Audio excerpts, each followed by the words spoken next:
Hello, hello. Yes, I'm here with Celestia. Celestia, there we go. Yes. We're finally here in an actual bit of Arc 2. Not just like a Grizzlehive and bears. Lots of bears. And now lots of fish. And sharks. And other various creatures of the sea. As for why we're here, I actually don't really remember the plot point for it. I think the pre-quest initially told us that we were like investigating a distress signal. And I think Ambrose might have said something similar. The thing that gets me about this place is the fact that it is probably the worst introductory world to an arc, like by far. So like, Polaris, I would say, at like the very beginning is equally bad, although I'd argue it's a much funner world. But at the end of Polaris, it actually like goes really hard into what's going to be happening in Arc 3. And so it actually argues like the perfect introductory world. Wizard City is similar, and Caramel is also kind of like Polaris, but Celestia has pretty much nothing to do with the rest of Arc 2. Like, fundamentally, it sets up pretty much nothing. And even the main villain of Arc 2 really doesn't even exist in this world. Morganth makes like one appearance, maybe like 3 appearances at like the very end. And it is not good. But as it is right now, I'm going to stop putting it off for a little bit and instead just get right into this. Because why not? Let's see. Is there anything we can do with our gear? Actually, we should probably sell off some of the stuff before we get too invested in anything. As it stands for now, I would say we're probably still at around our best, but first things first, we do want to give ourselves the Witch's Star Necklace. So, if I'm remembering correctly... Okay, so I think the Witch's Star Necklace does give us a 30% blade. And also a hex strap. Which means that it will not stack with either of our pieces of Winter Tusk gear, I think. I believe this is also, yeah, so these actually won't stack. Which means that either we don't need the Witch's Star Necklace, and we could switch over to, say, maybe the Jewel of the Faint, or we could switch over to Waterworks gear and just use this thing, and we'd have the same exact item cards. So yeah, we actually do need to work on Waterworks at some point. I'm not going to put off Celestia for that right now. I might do that later. If I decide to do like something secondary today, that might be what I end up doing.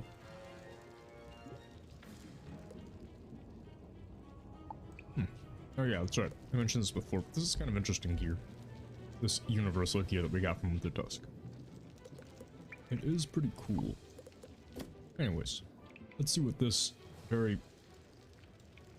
Uncanny Valley dog model has to say to us. Oh, hello there. Did you get our distress call? Yep, okay, so it was a distress call. Our leader is Sir Thurston Plunkett, but he's disappeared. He went missing even before the crustaceans attacked. We found this place the long way, by sailing our airship across the spiral in an attempt to reach ancient lost Celestia. Our airship is on the surface, and we've been building air-filled domes so we can explore the sunken ruins. Plunkett believes that if we restore the Grand Astrolabe, we can learn the Celestian schools of magic, stars, moon, and sun. The missing artifacts that power it are stored in the 3 astral galleries, the Stellarium, Lunarium, and Solarium. We had almost deciphered the inscriptions on the major portal when the crustaceans attacked. The ways into each of those places, though, are through the gateway portals, and the portal stones were broken apart and taken. If you're here to help us, you should really go speak to Dalton Prescott in the Promenade. He'll know what needs doing. The Promenade is connected via one of the access tunnels leading to the survey camp. Dalton should be easy to spot. Prescott is the acting lead of the expedition until we get Sir Plunkett back. Be careful. There are strange things afoot in this place. Yeah, so something that's unrelated to this currently is the fact that it's been the new year. I actually haven't seen on my Twitch channel since the new year, actually.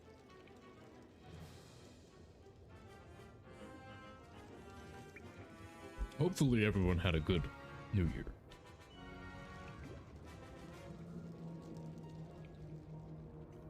Yep, sorry. What was I gonna say? Right, so I actually haven't seen this place, but I did miss streaming quite a bit. Unfortunately, I've been very busy, as along with the new year, although, actually, I'll just say, yeah, I had a good new year. I had a lot of fun on mine personally, so I hope everyone else did as well. And I also came up with some resolutions that I intend to get done. Most of it's like streaming related, specifically for like content, and like expand it out and just like work harder on it. But yeah, the reason why we've been gone for like a while is, and the reason why I didn't stream yesterday is because I've been super busy, because along with this new year, I'm actually going to be moving, pretty soon. Like, I've been working on it in the background for about like 2 weeks at this point.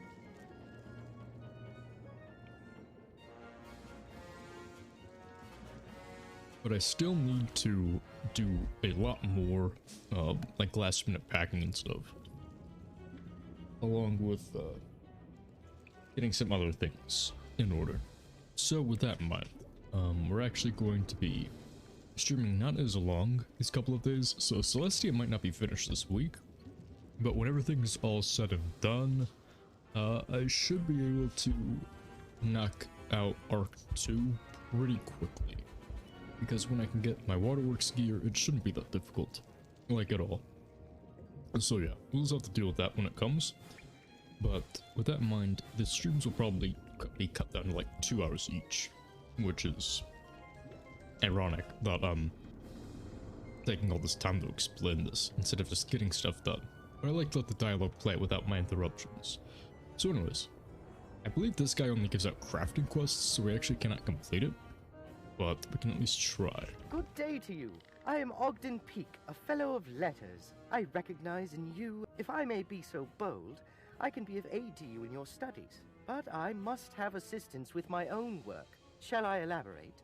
Since arriving in Celestia, I have been unable to focus upon my studies. I require a sandwich. Not just any sandwich will suffice. It must be from a certain maker of sandwiches in Marleybone, a fellow named Gordon Sumner. Please go to Mr. Sumner and procure a sandwich, one endearingly titled The Special, and then return here at once. I will happily reward you with some useful points for your training, if you get my drift. Make haste, I am quite hungry.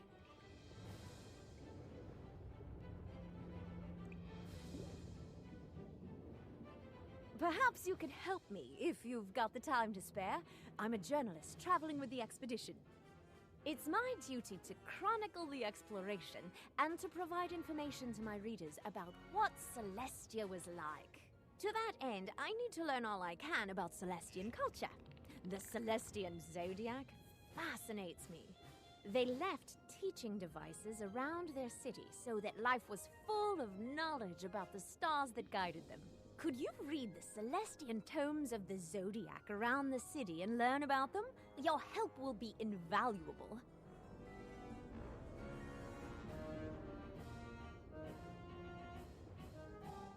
You've been such a great help to me before. I was wondering if you could do your part once more helping the little ones.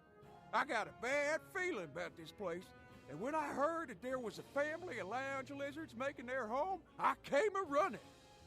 Can you lend old Zeke a hand and round up a pack of lounge lizards? Poor little things are scattered all corners, so keep an eye out for them. Alright. Yeah, I've been kind of cutting myself off, because I was finishing a last-minute snack, basically, before the stream began. Now, welcome, Forgotten Dark. How are you doing? You've come to divine the secrets of the astral schools, have you? I've been puzzling over them since our arrival. Yes, hello. Also, how was your new year? There's much to know about the astral schools, so allow me to explain their nature, if you will. The Star School focuses on auras, similar to global spells, though they surround a single wizard at a time.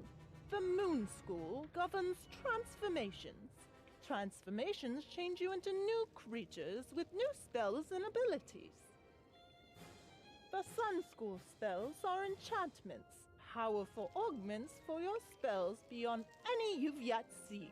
Feel free to examine the stones behind me and see what astral spells are available to you. I'm sure there are further secrets to these schools. Morgant didn't lay siege to Celestia for no reason, after all. Oh, you drank a lot of this and get a hangover? Well, it's glad to hear that you had some fun on yours as well. And then you get absolutely destroyed by it. As for now, I'm doing well.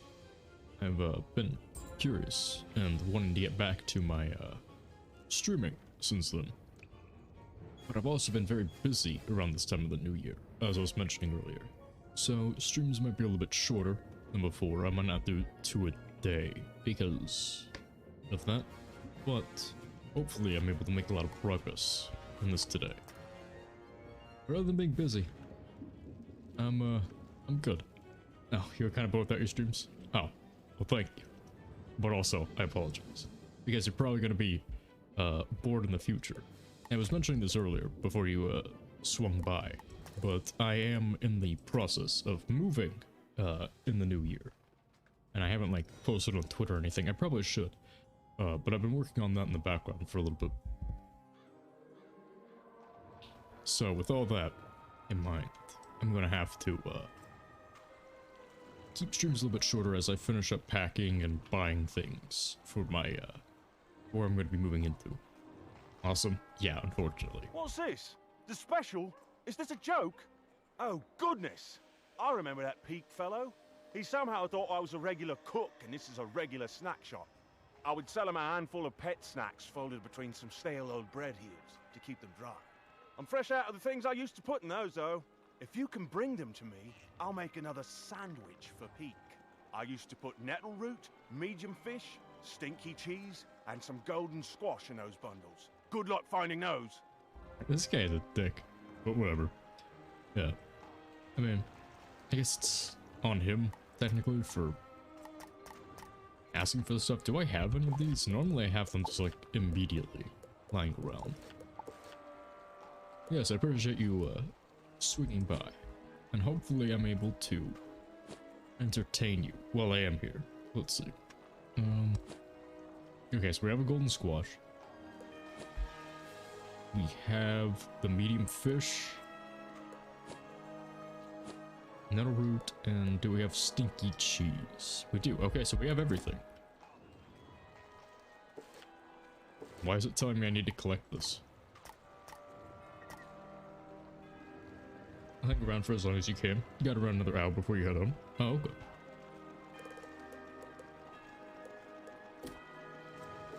I have everything. Just let me grab this. Okay, let me see if this works. In the meantime, I'd be excited to get around to finally beginning Arc 2 for real, but apparently this quest is decided to be difficult. So I think if I shove everything in the bank, or if I maybe pull it out of the bank, it might work. Let's see.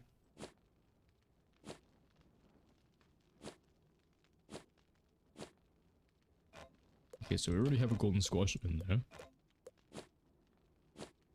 Let's see, medium fish, that's backpack. I'm not seeing it saying we're getting it done, so.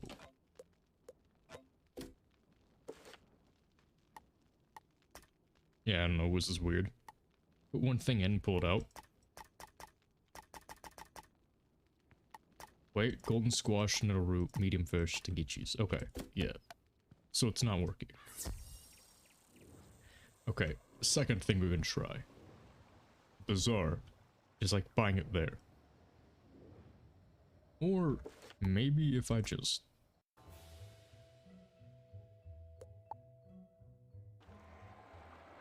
quit and come back in? No. Okay. Yeah. So we'll have to try buying it from the bazaar or something, I guess.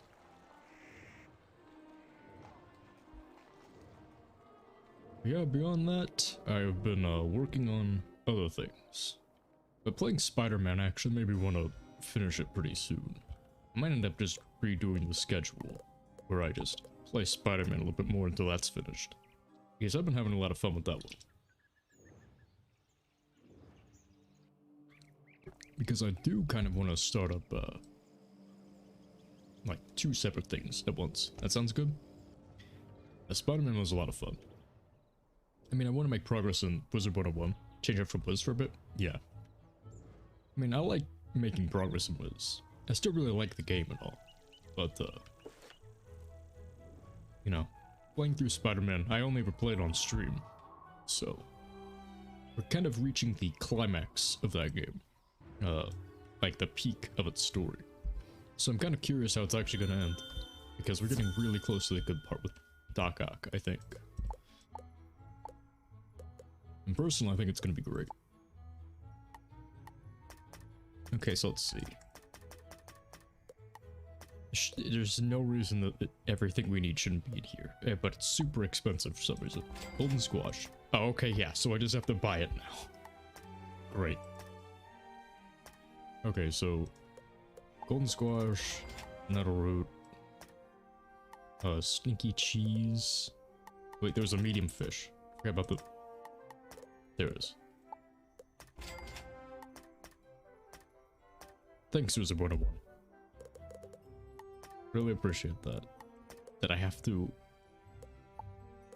waste... Actually, it's not that much gold, I guess. But still, I already have access to everything. I don't know why I need to buy it from the bazaar for it to count. Hey, what the? Oh, did I accidentally hit the commons instead of there? Positive.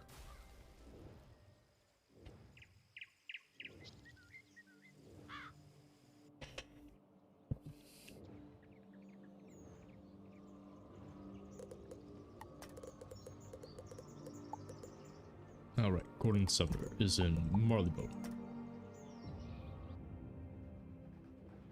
Yeah, since my schedule is going to be a bit packed anyways, starting this week and then maybe for like the next week after that, I think I might end up just doing a little bit more variety in the meantime between them. So if you also have any recommendations, that could also work. You're considering streaming, but you don't know yet? Oh, that's exciting though. Would you I'll be! You found it all! Would you like be a VTuber, PNG tuber, or would you just be like a normal streamer? Let me wrap that up together in this stale old bread. There you go, the special. Gordon gives you a bundle of food that looks almost exactly unlike a sandwich.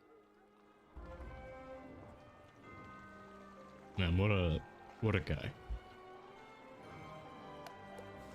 Just giving us a bunch of literal garbage and sending it off to give it off to this guy.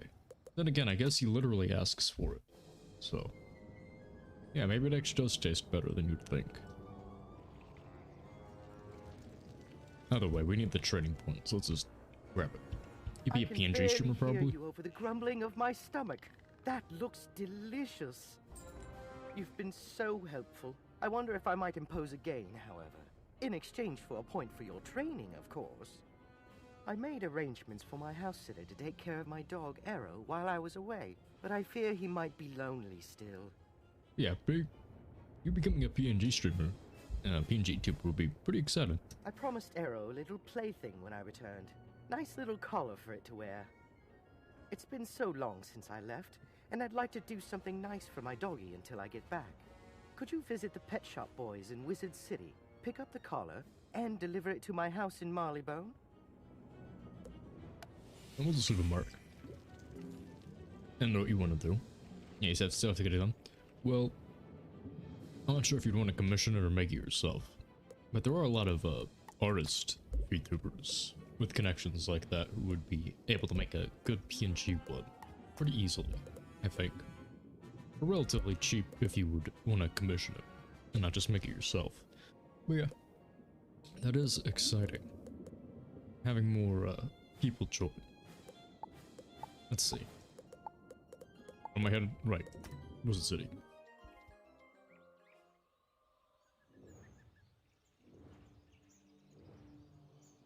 Yeah, when you figure out what you want to do, I'd love to see what you come up with.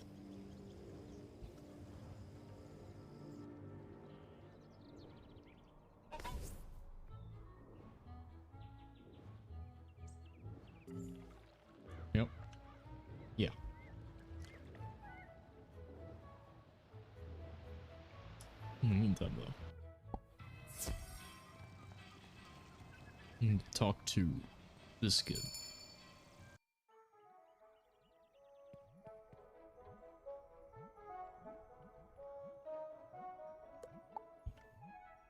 Can I? There we go. Hello there. An order from Ogden Peak? Righto. Tenant hands you a small parcel with the name Arrow on it. You'd best get that to Ogden's house in Regent Square in Marleybone. He's in the brownstone with the paw print over the door. It'll take you some time because you know someone who dropped for you, but you gotta bug her about it before you say you'll stream. Oh, nice. You got a connection? Are they also a VTuber? Like an artist one, or? Because it is nice. Let's see.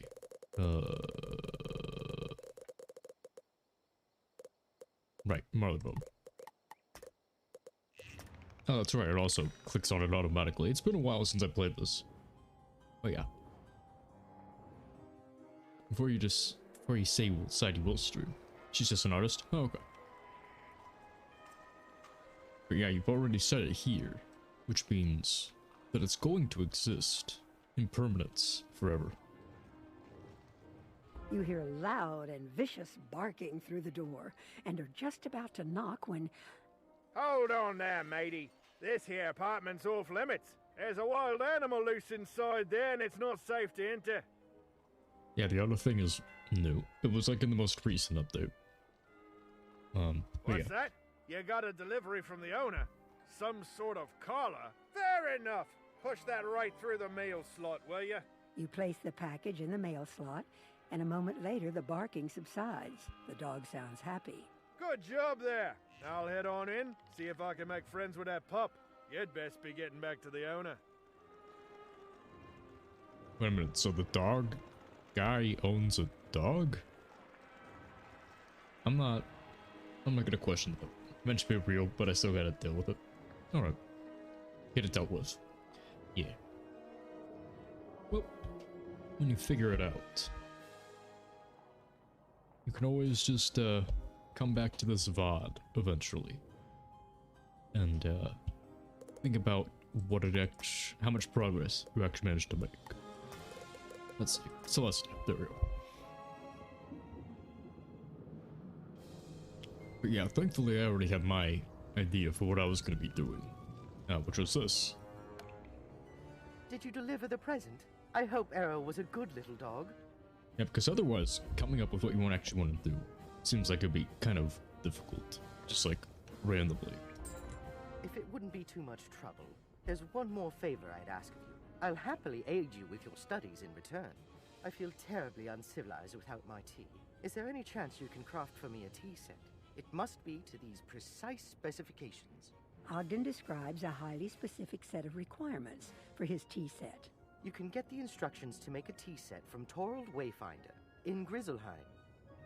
I'll take the quest, but I cannot do it because I do not craft with this character, so we'll just hide it, but we'll keep it there so I can use Quest Finder. When I get the idea of when I'll shoot you a message on Discord. That's fine with you, obviously. Sure, why not? I don't particularly mind being DM'd or anything. Yeah, when you get an idea, because there's lots of games you could be streaming. Like, you know, I like to do my own personal variety. Wizard101 is like the main thing. And there's lots of bigger games. Like, you have like Apex or Genshin or other like really big games that most people want to do, or maybe you want to do like a specific series. Maybe you want to get into more niche stuff. Yeah, it depends on how much you actually want to end up doing with your channel. You probably stream Oblivion first. Oh, nice.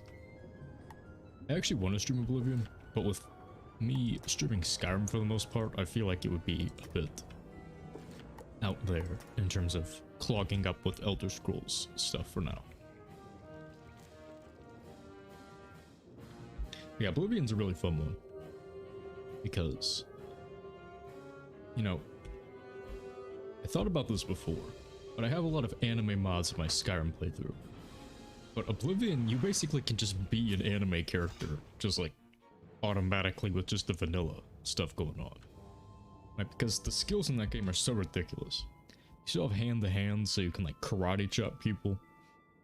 You can like poke them in the kidneys and like blow them up. You can literally like jump onto tops of buildings, and like when you get to level 100 you can just jump across the surface of the water. You can like move so fast you're basically like teleporting. And then also you have the touch spells.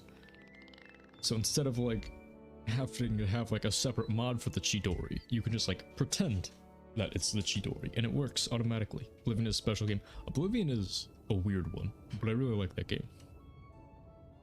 It's like the only one I can actually stand playing in pure vanilla. I don't no remember mods or you among anything. the crew roster. How did you get here? So much has gone wrong since we arrived. We no sooner made base camp when we met with technical difficulties, likely sabotage. Following that were thefts of equipment and stores. Then we lost members of our expedition, including our leader, to strange disappearances. Is the only one you play pure vanilla? Oh, nice. Glad to see someone else who appreciates Oblivion for what it is. The most recent calamity was an assault by some of the indigenous species that have inhabited these ruins. It would be a great help if you could find the survivors of the attack. I've taken a role, and Edgar Ableton, Mackenzie Trowell, and Peter Cheswick are still missing. Let them know the attack is over and they can come back. Yeah, it definitely is a special one. Meantime, we have to find these poor missing people. Also, we have to finally fight the Celestia enemies, which is going to be a pain. Because they're not here yet, but like in the next area, and then like every area after that is going to be filled to the brim with balance enemies. So that's going to be painful.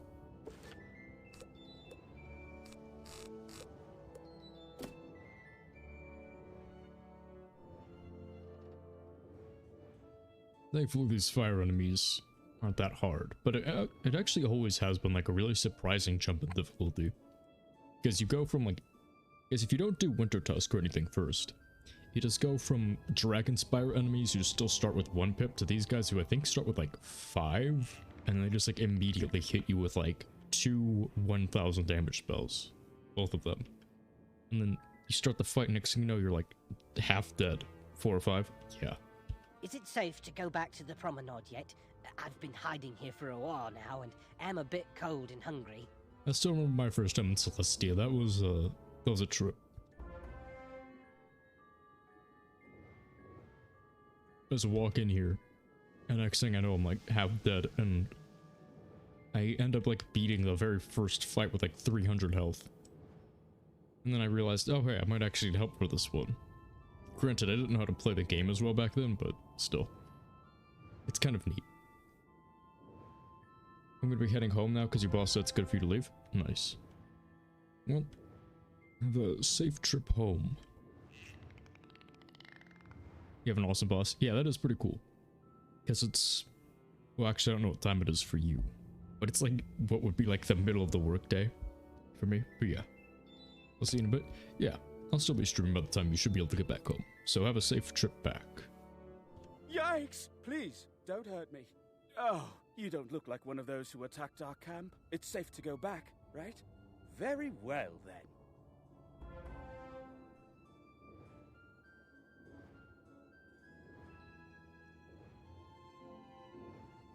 Oh yeah, in the meantime, I think Spider-Man, and then whenever my return comes through, because as it turns out, my HDMI splitter actually did not strip the HDCP from my PS3, so I'll have to end up waiting on the money from the return I get from that. But when that happens, I think I'll actually have access to maybe another game, because I'll just like probably buy another game on the PS4 or something else I can play. Oh my goodness! Rescue at last! Thank you, thank you, thank you. Depending on if there's like a sale or something. I'm thinking what I might actually do is I might end up maybe doing that Skyrim Special Edition thing.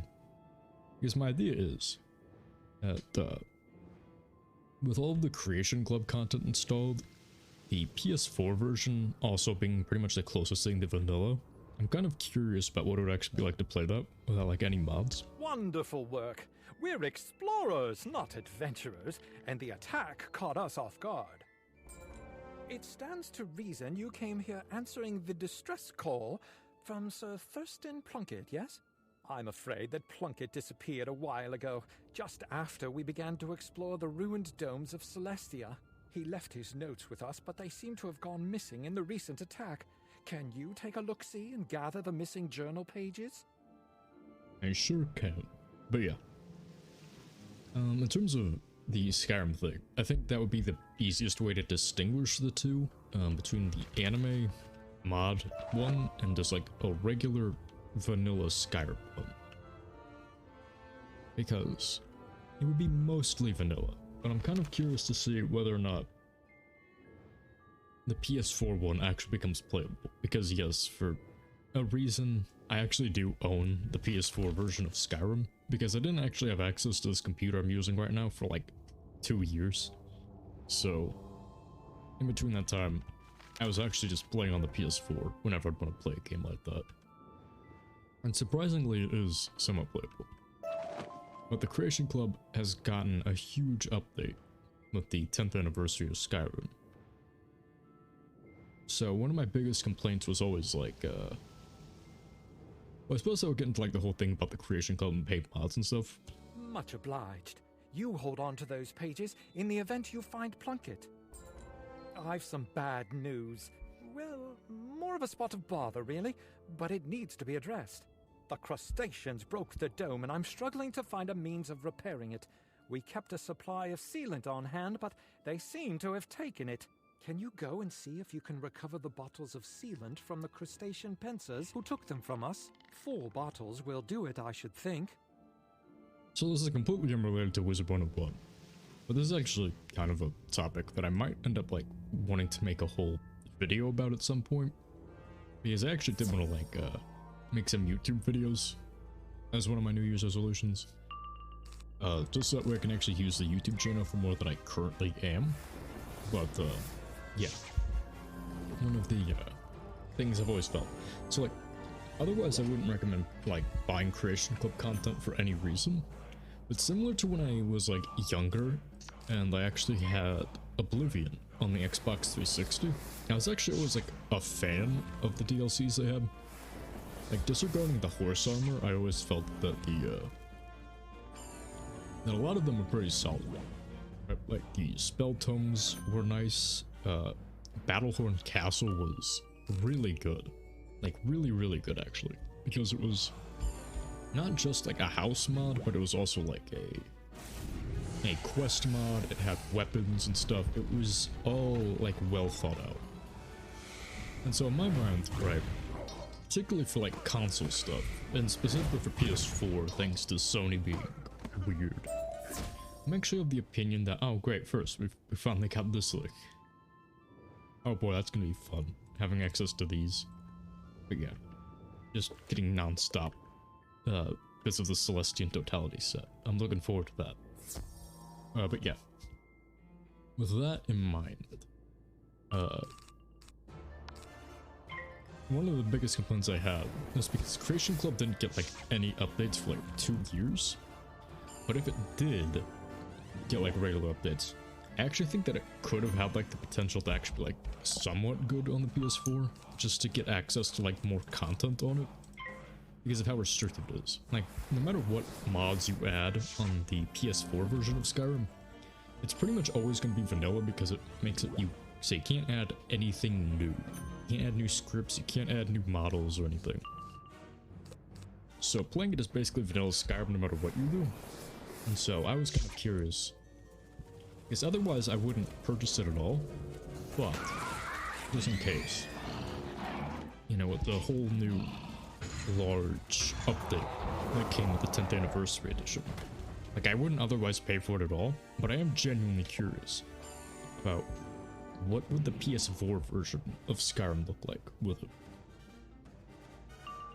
Yeah, the Creation Club otherwise is just like a complete mess, like completely mishandled. And so is the anniversary edition. Huge ripoff. But yeah. So far, we'll just have to so far we'll figure that out later. Or whatever. I can't talk. Oh, there we go.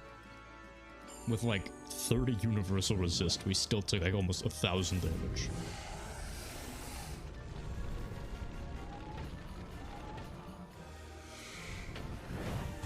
We're back on topic more with Wizard101. I have to say that Celestia is like one of the worst worlds in my opinion, if not like the worst. The battle theme itself, which is usually like one of the peaks of the world, isn't even like that good. So, you know, the enemies are kind of lame. The story has like nothing to do with the rest of Arc 2. The spell you get from here, like especially after the spell audit, like absolutely just completely altered the way that the 7-pip spells were balanced. Where Raw is now kind of useless, especially on this playthrough.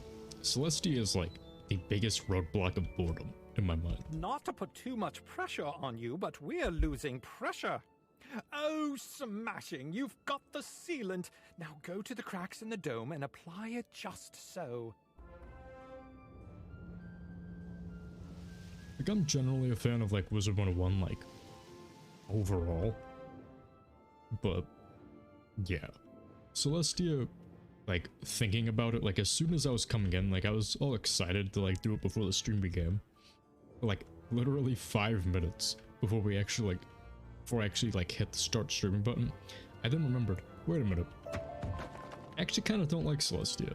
And then I was talking about this before in Arc 1, but what I consider to be the worst world. I would still say Zafaria is maybe a little bit worse than Celestia, because, well, it has like more to do with the actual plot. It's just like not well balanced out in my opinion. Or like a well designed world, which I'll get more into when that happens. Yeah, the thing about Celestia is that it's both very long and also kind of pointlessly long, because again, you're mostly just doing a bunch of side nonsense like this. Just like patching holes, doing defeat and collect quests, especially the side quests. And it's just not really that entertaining of a world. And to top it off, the aesthetics of the world aren't really my cup of tea either, and the music is just like mid. So coming through Celestia is going to be a long, tedious process with the balance enemies and everything else.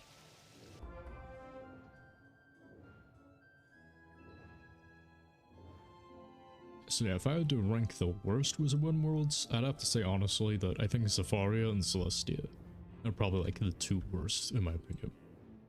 So I kind of want to get through them as quickly as possible, but that would also require playing them as much as possible in order to get them over with. Spot on! I knew you could do it! I've taken a roll call and it came up short. Some of my fellow researchers are still among the missing. We've searched the entirety of the promenade and found no trace of them.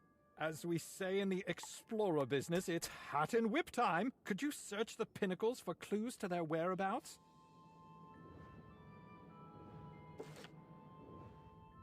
Yep, so that's another reason why I'm kind of thinking like maybe I'll take some time off of Wizard101. Just like maybe like halfway through Celestia, hopefully, today. And then just like leave it there for like a few days as we focus on other things. And then when I get back to Wizard101, it'll just be like just an absolute grind between those two before we can get to Avalon and start seeing some really cool stuff again.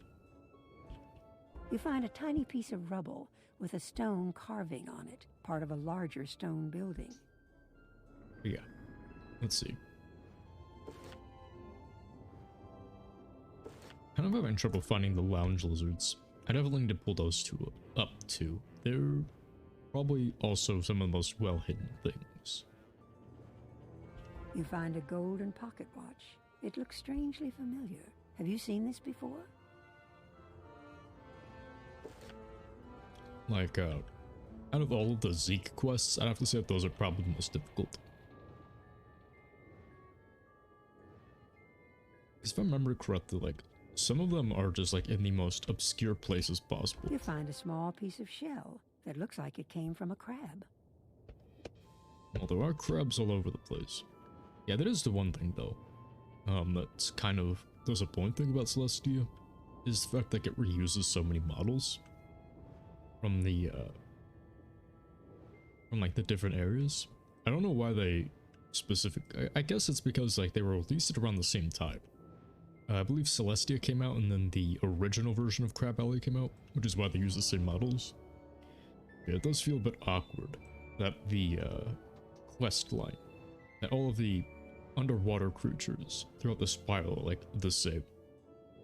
Because these models aren't like particularly the best designed either, in my opinion, so seeing them constantly is a little bit weird.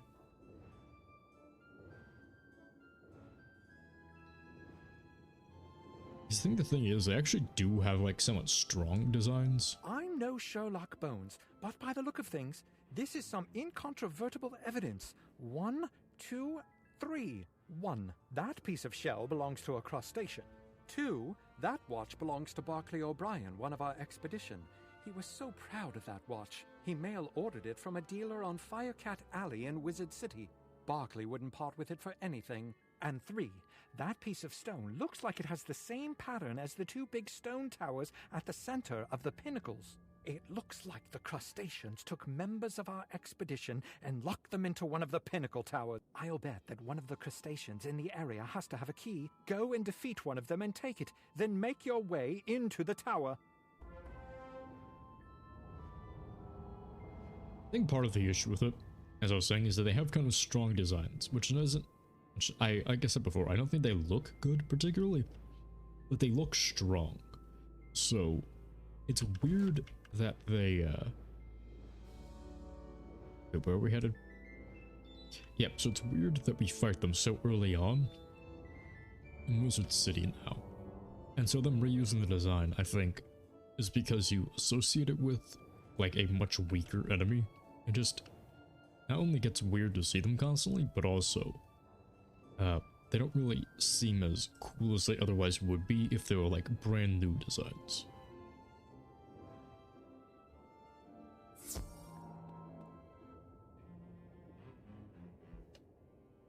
Yeah, especially with like Beast Moon and stuff, where you see the designs constantly as well, where they well, especially on the Celestia map, but it's a very common one. You see a lot of these honestly kind of awkwardly designed creatures. You know, the crustaceans and the eels just look awkward emotionally. In my opinion, at least. Which is sad, because I feel like with a graphical update, like maybe some swap out to the models, I think that Celestia could actually look somewhat cool. I definitely prefer like a Celestia rework over, say, like the Crocotopia and Mollygon rework, which I feel are already pretty good in that regard.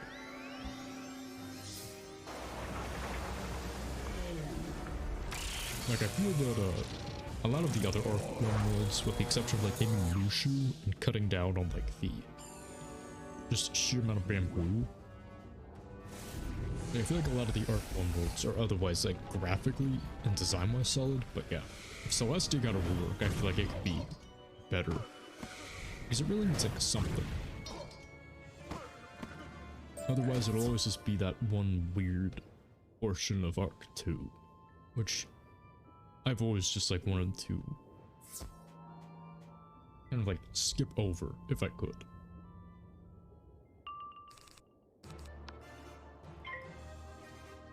Because otherwise I normally like every other aspect of this game.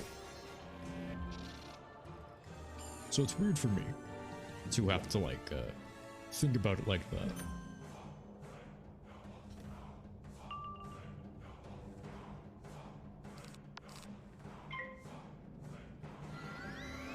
Every single one of the complaints that I have for Celestia and Zafaria are pretty much coming from a place of like disappointment, but I wish I could like them more.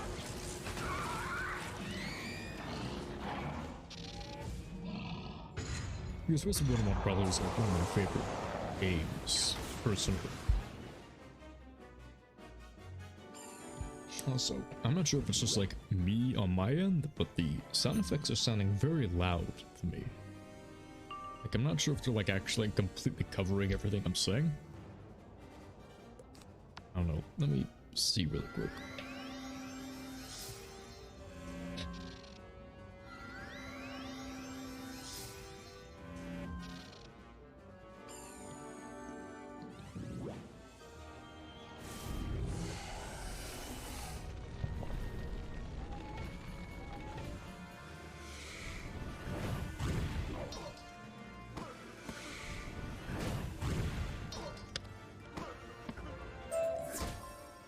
Okay, pretty easy overall.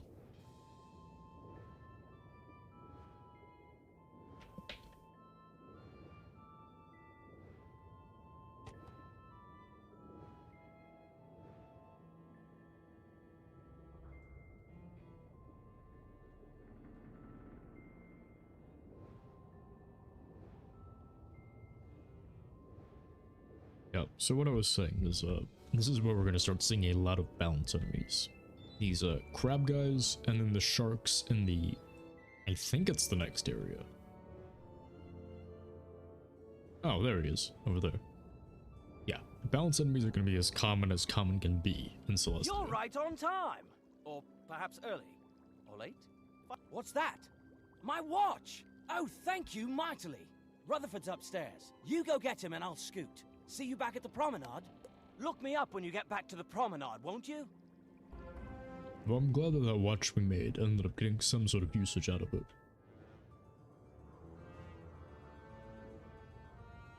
Okay, but let's see. Yeah, so I don't think this is a balance boss. I think this guy is like a fire or something, if I'm remembering correctly. But yeah, a lot of the bosses past this point. Who's this? An intruder. Oh, never mind. Yep, he is balanced. Let me get to my claws around you. Yeah, so that's okay, never mind. Yeah, so balance is gonna be non-stop here, and I hate balance. I hate fighting balance enemies so much.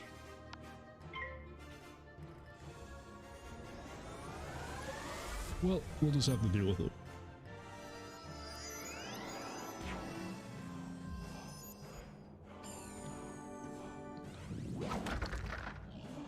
Yeah, hopefully this shouldn't be too hard, because as long as they don't throw down like elemental shields, we should be able to do good damage.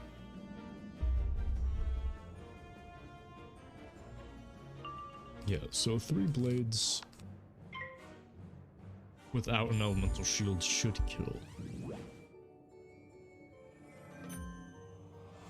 Yeah, that's what I'm saying. The architecture of Celestia is like kind of neat when you first encounter it, but like it's not the best. The colors, in my opinion, could use like some changes. Just to make it look a little bit more vibrant, although I guess it is supposed to be like worn down. Look at...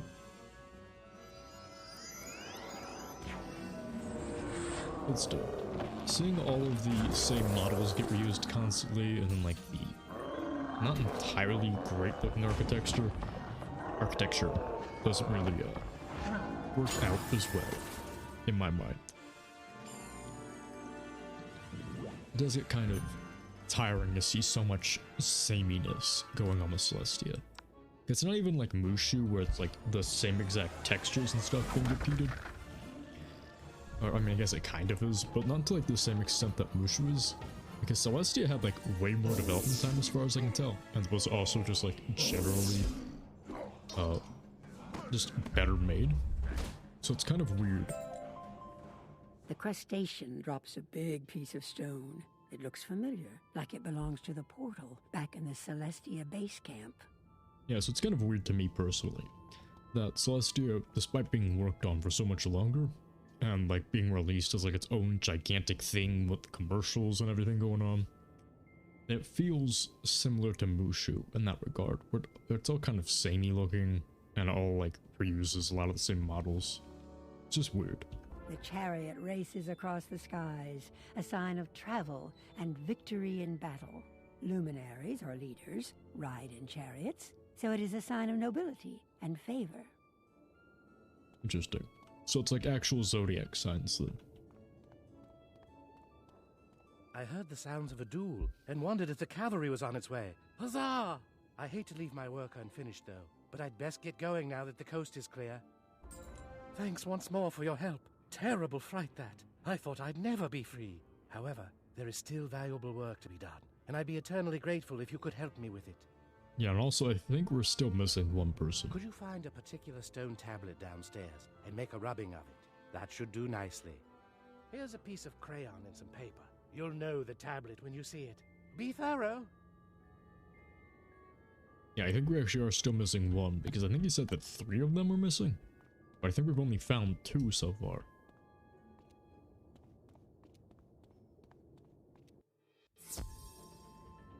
Or maybe not. I think that might have been like the last quest, and then like this one was the stuff from the crustacean, the... Let's see. The pocket watch that belonged to that guy.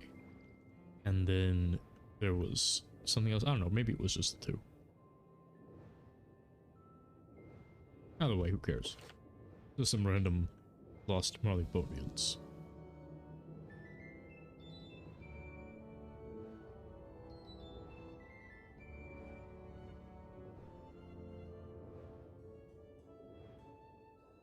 Although, I actually am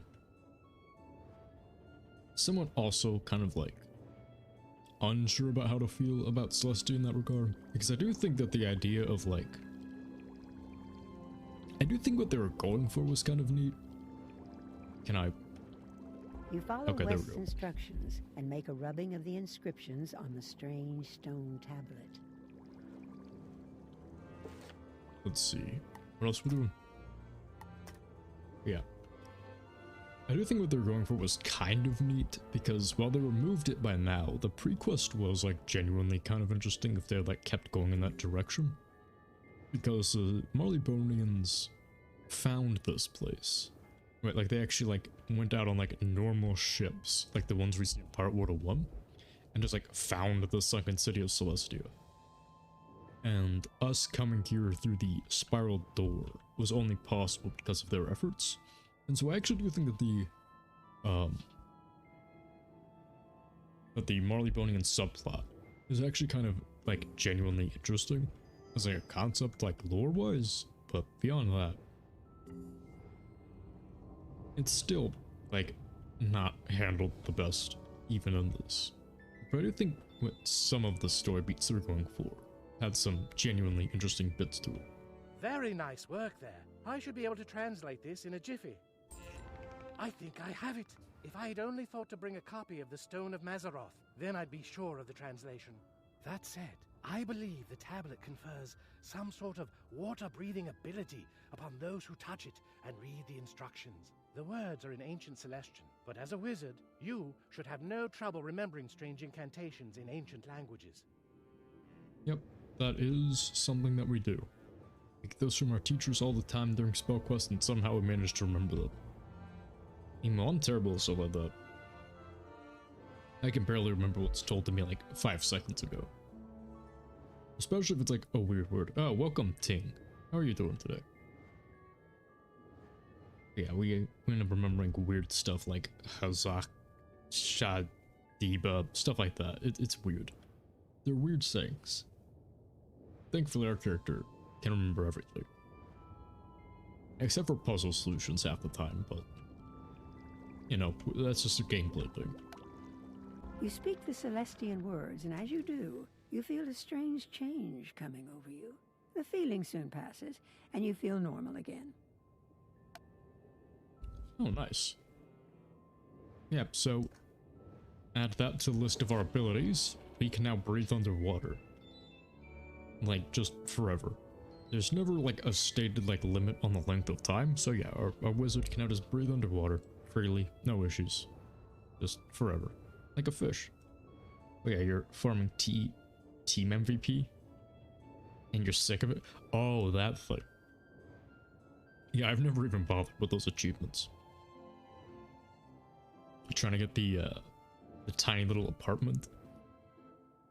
I actually don't remember what those achievements actually do, other than letting you buy the little itty bitty tiny houses that are still like 100,000 gold on top of that. But wow, you're already halfway through it. I think on like my highest level, I've only ever gotten to like 15, maybe. This is a badge. You already have the house? Oh, nice. There you go. You should be able to go anywhere down here, dome or no, without risk of drowning. Even though the Celestians devised a means of breathing underwater, they still weren't able to save their world. Pity that. We can't thank you enough for your assistance. You came at a time when things are at their worst. In the time since Plunkett sent the distress call, things for our expedition went from bad to much, much worse. As you might have sussed out, we're still reeling from the recent crustacean incursion. We did nothing to provoke them either. Is there any way you can go to the grotto and speak with Rupert Fleming? He and his team suffered the brunt of the attack. Oh, but yeah. Also, Happy New Year. Yeah, Happy New Year. Hopefully you had a nice one. I actually streamed just before the New Year's, and then I never streamed for a few days afterwards. So I never actually got to have the time to wish everyone a Happy New Year. Hopefully it went well. A word, if you have the time. In addition to my many other talents, I am a student of many forms of sea life. According to my studies, the ancient giant clams in Celestia can produce a rare treasure, a ghost pearl. These are immeasurably valuable. Finding one would do much to offset the losses this expedition has suffered. Can you examine the giant clams scattered throughout Celestia and see if one of them has produced a ghost pearl? Other than the one near the place I was rescued, I do not know where else these giant clams may be found. Keep an eye open. Okay, so we have that. Yeah, and there should be one up on this bridge area.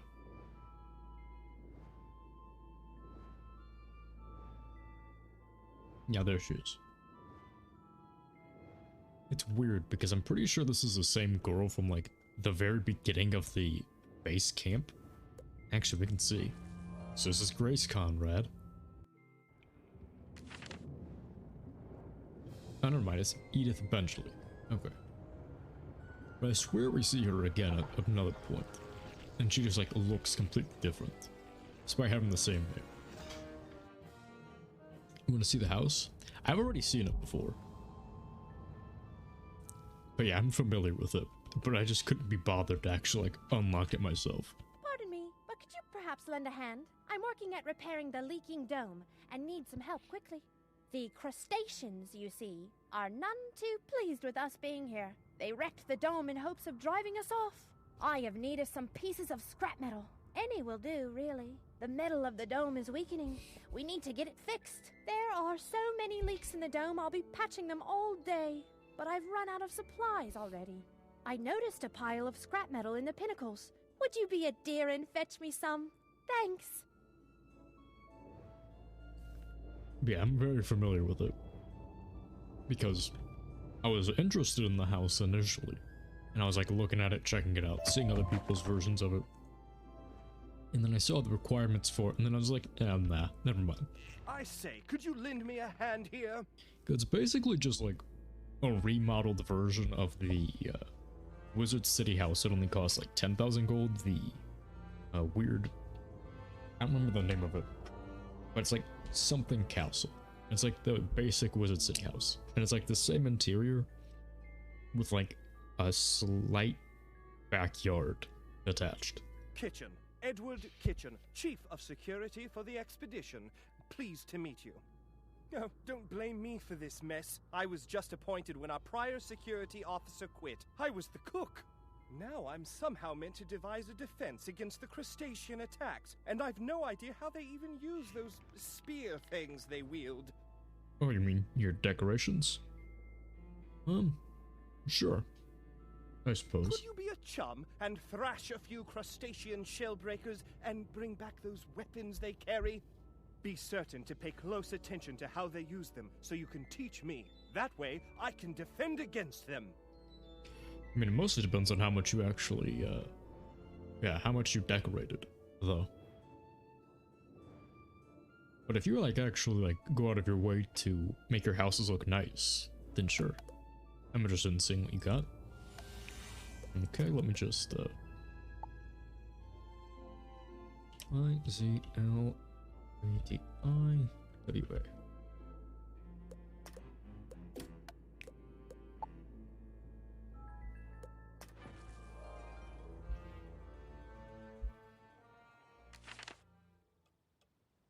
Oh, nice.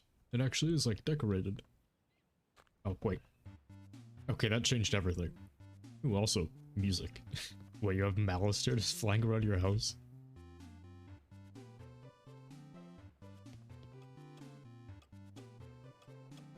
Actually, I really like this background music. Lore Master checking out books. Oh yeah, this is actually really nice.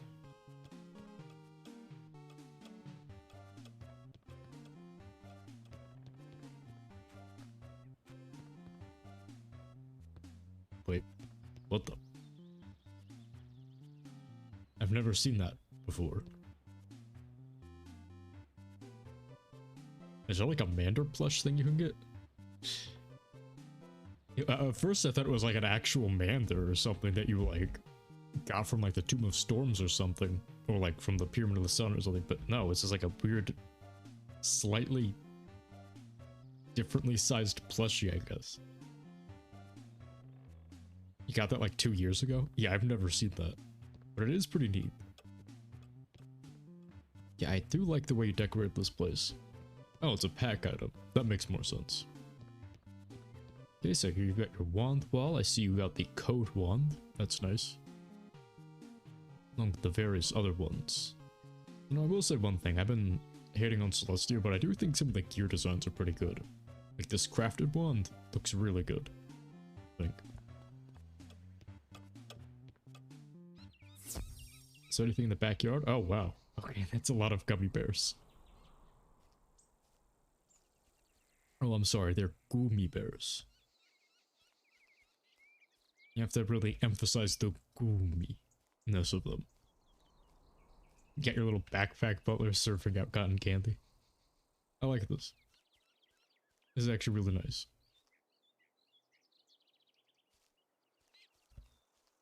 I definitely appreciate it. Also, you must have put in a lot of effort with the monstrology stuff too. To get that many of them. Also to get just Malister the Undying as well. I appreciate the dedication too. Still no ID outside. But you have to have put an insane amount of work for this house. Ooh, milk and cookies. Yeah, I'm just gonna take that. Where's this portal lead? Oh, it leads to another castle. Ah, you have a lot of teleporters.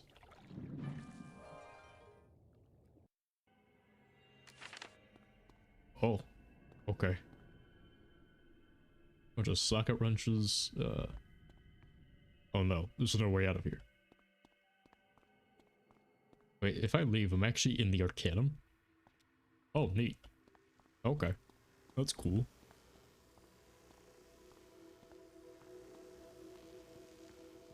Actually, while I'm here... Yeah, thanks for indirectly helping me. I was thinking I would stop by here later, but... I'll just... buy some gargantuan DCs while I'm here.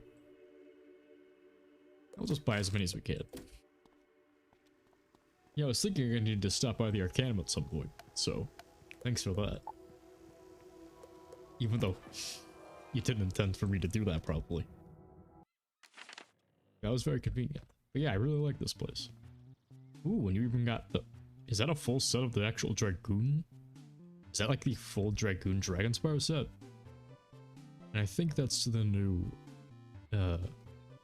Lemuria gear. Wow, okay, yeah, you're putting a lot of work into this. Very nice.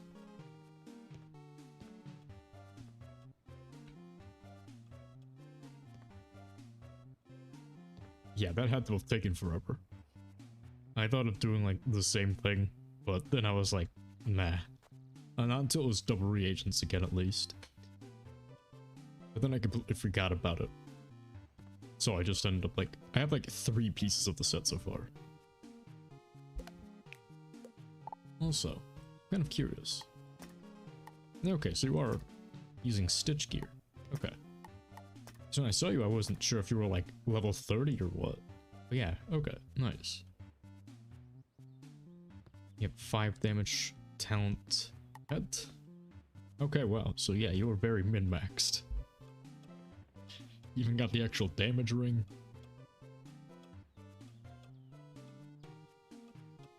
Okay, nice. Yeah, everything about you screams effort, so I appreciate that. You're putting a lot of effort to get this stuff set up. You love the stitch, you don't want people to know your max. Yeah, I wasn't sure like what level you were, but yeah, I appreciate the Grizzleheim stitch too. The gear actually does look good. But every time I see it, I automatically assume the person wearing it is a noob. Yeah, you even have the kiosk ready. Well, yeah. Thank you for showing me your house. It was actually very nice. I would check out all the other ones, but I'm actually gonna get back to questing for now. Yeah, keep up the great work. Even though you still have like 2,500 team-ups left to go before you get the badge. So I wish you the best of luck for that.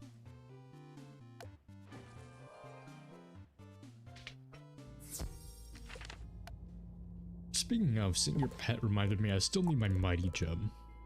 I still need to find out where that is, because I could have sworn I already got one, but I don't see it on my other character or my bank.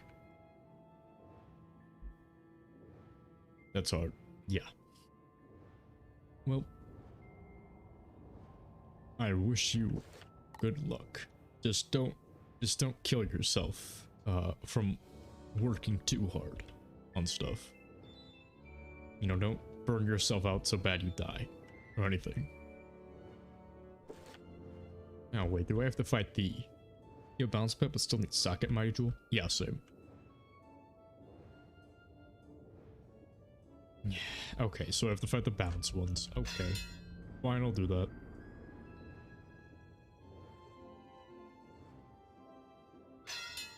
Yeah, I need to find out what happened to the mighty jewel I had, or I need to just get a new one.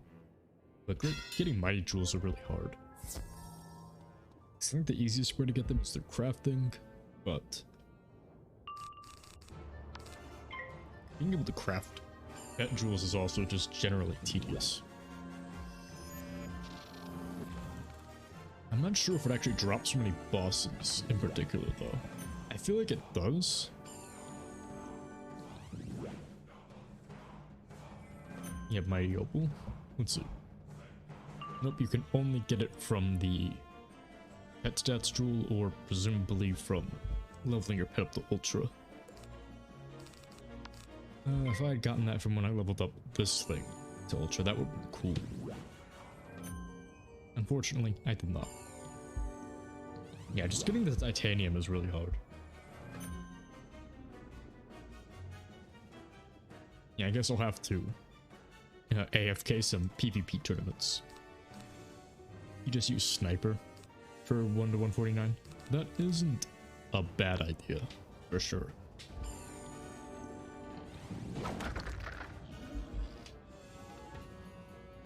But yeah, my pet already has both the universal talents, both the damage and both the resist ones.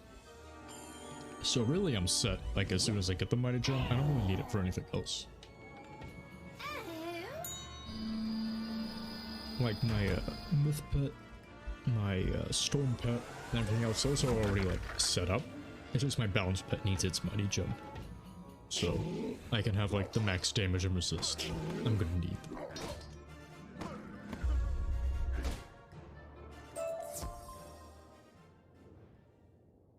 Wait, Gravedigger's home. Seeing that gave me some Chrysalis flashbacks, because I could have sworn that there's like an identical named one from like Chrysalis that drops, and it drops all the time. Spells have no accuracy on Waterworks gear? Really? I thought all of the Waterworks gear gave accuracy. Oh, actually, no, never mind, I forgot. Accuracy is actually a really rare stat on a lot of gear. Well, Balance also has an 85 base accuracy. And also triangle slots do exist. If you can get the ones for that. So I'm not too concerned about it.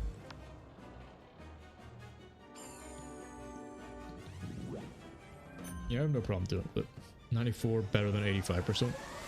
Yeah, that's true. But still, I'd also want the damage and resist over that. I guess it's only like 2 of each. I don't know. It'll depend. Let's see.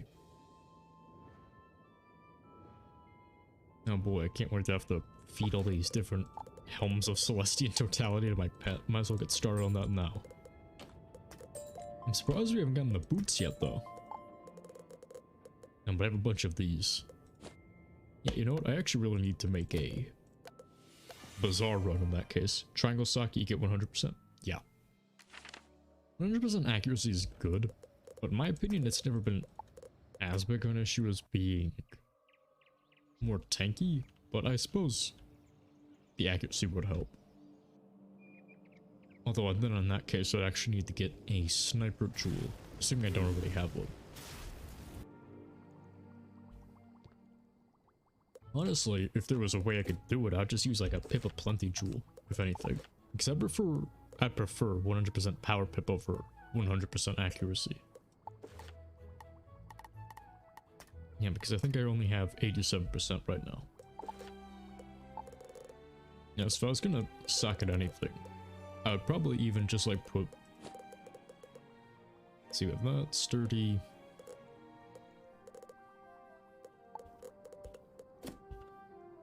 But yeah. I prefer like my attack missing over just not having enough power pips, personally. Let's see. What do I have in here? The Conviction Opal, Energy Opal, Infal Opal, that.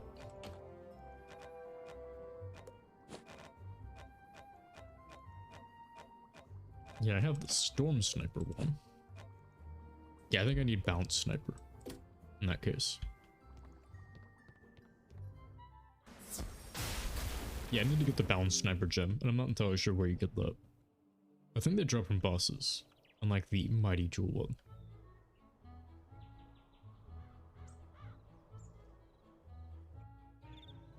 Yeah, we need to do a quick Bazaar run and sell all this extra garbage off. Wait a minute, hold on. That's actually not bad. Yeah, for what that is, that's actually not bad. I mean, it's definitely not better than the, even the crafted gear, but it's certainly interesting.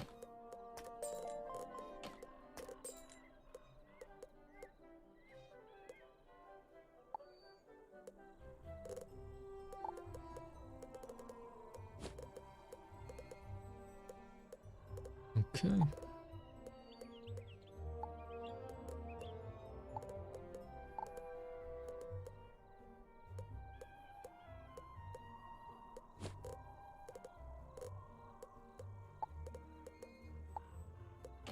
Let's just knock out one of those. Oh, that's right, we got the Amethyst Ring of Battle. We should keep that for my Storm character. And the Sapphire Ring of Battle. At Pavilion have Jewel Recipe? Yeah. I know for a fact that they have the Balance Gem Recipe, but I'm not sure if it can drop from a boss. Yeah, for all 7 schools. Yeah, I've done it before, trying to get the, various, like, dealer talents on top of some things if my pet was failing early on. So I've done it before. But if it's possible to grind it from a boss, I actually usually prefer to just do that. And I think I actually know of a boss that might drop it. So if I ever get around to grinding that, I think I might just do that instead. Because I think I actually do drop all of these sniper jewels. Let's see.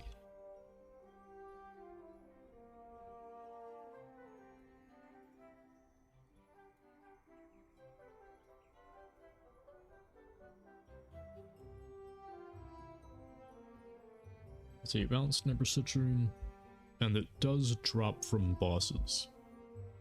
Hey man, drop some Uwe, and I might already have it on my other character. Yeah, if I drop from him, then I probably already have it actually. I just need to bring it off of that character. I don't know. I'll see about it next time. I'll like have to remember to do that in between this stream and the next one.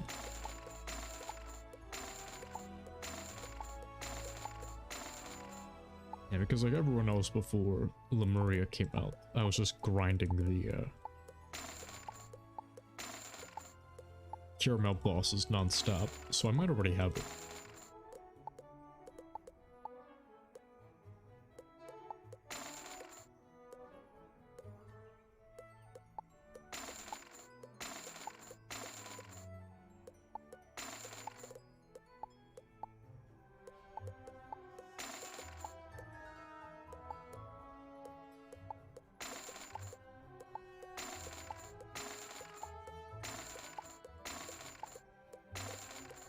Nice.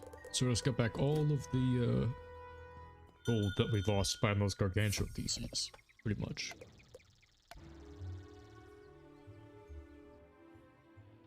So we'll be able to keep going, no issues. Let's see. Anything else? Nope. Okay, so we need to head back to those two, and there's this guy in the grotto. Alright, so we'll just do these in order. Alright, there's a teleporter.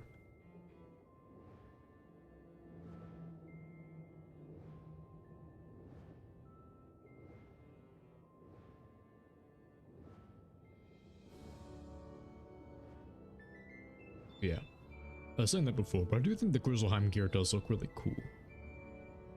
Like the base Grizzleheim gear. The Wintertusk crafted gear looks kind of neat too. But yeah, I do like the way the Raven hoods and stuff look, so I appreciate the stitch. I've always wanted to do something similar to that, but especially now that the Shadow gear is going to be released eventually, I'm gonna want that. I messed up. I forgot, I was heading back to the teleporter. Which direction is the teleporter? Yeah, because there's still that really cool gear that I want for this character. The elegant shadow gear stitch, which is in the files. It has been like teased before. I think it's even been like an official advertisement. Like the upgraded version of the Novitiate gear. They haven't released it yet. For some reason. And I don't know why. But I want it. I want it badly. Wonderful! That should do nicely. Now for something to adhere the scrap metal into the leaks. I've got a paste mix, but nothing oily to mix it with. If only I had some oil. Ooh, I have an idea!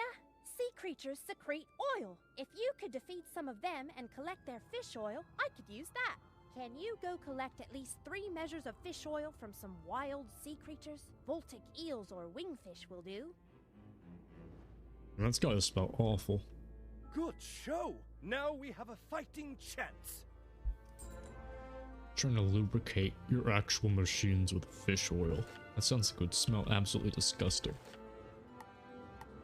But whatever. It's up to them, I guess.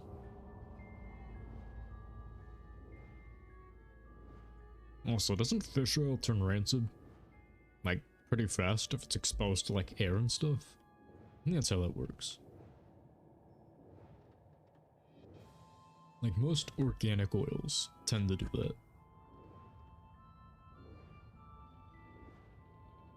Or, like, turn rancid, like, turn into, like, slightly thickened plastic. Like, liquid plastic, basically.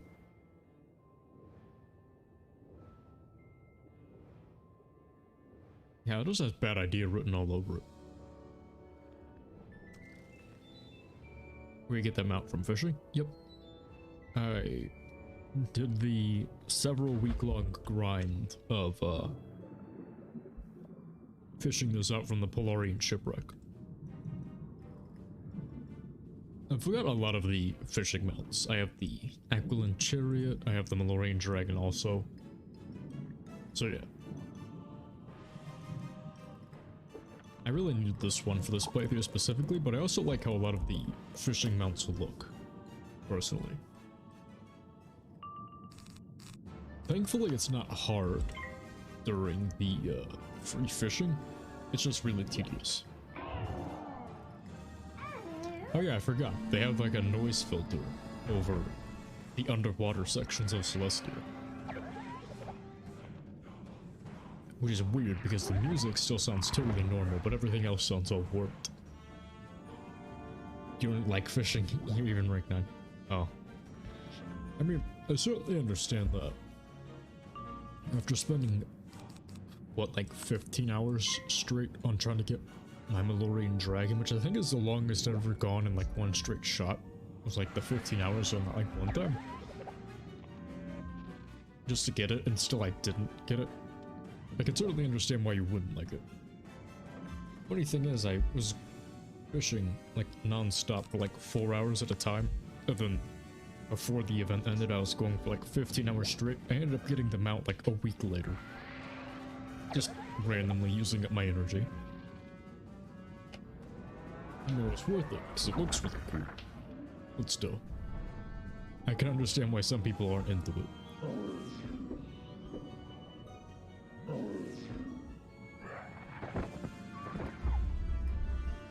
Just for code 1 and crafting quests. I also use it for mega snacks. Like gardening, fishing is helpful. Yeah, it's really good for the golden wheat bread snacks, but beyond that, yeah. Fishing is kind of pointless beyond that.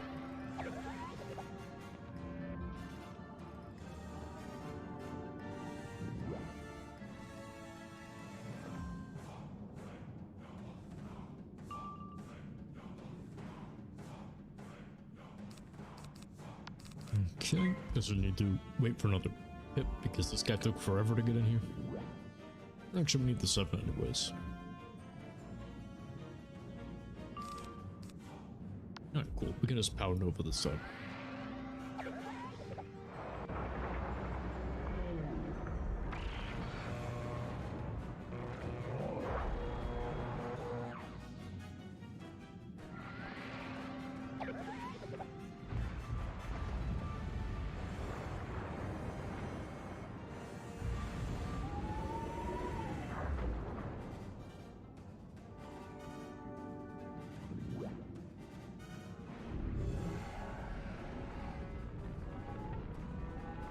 Oh, I didn't get my crit. That's sad. Man, after the HP nerf, everything in Celestia has such little health. Dealing like almost 3 times their actual maximum.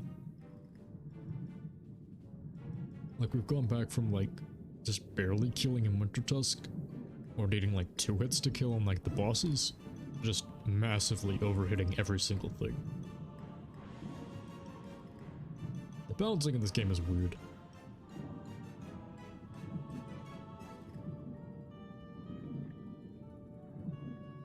Oh yeah, the recipes. These exist. And I look at this gear and I think, what were they thinking?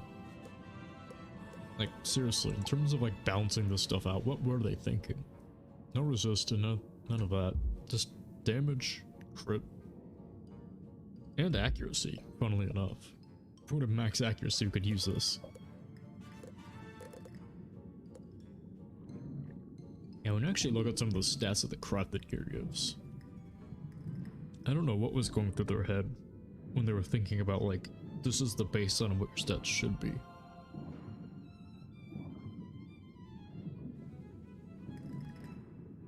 Alright, what's up? I don't remember you from the airship. How did you get down here?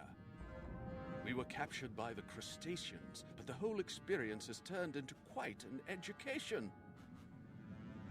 Oh man, you're he's looking kind of baked in there. None of us are much when it comes to fisticuffs, and those crustaceans were more than we can handle. They put us in these cages, so we chose to spend our time observing their culture firsthand. Still, that only goes so far. Can you go and thrash some crustacean claw cutters and see if you can find some clues about what they're up to? Yeah, he looks like he's on something.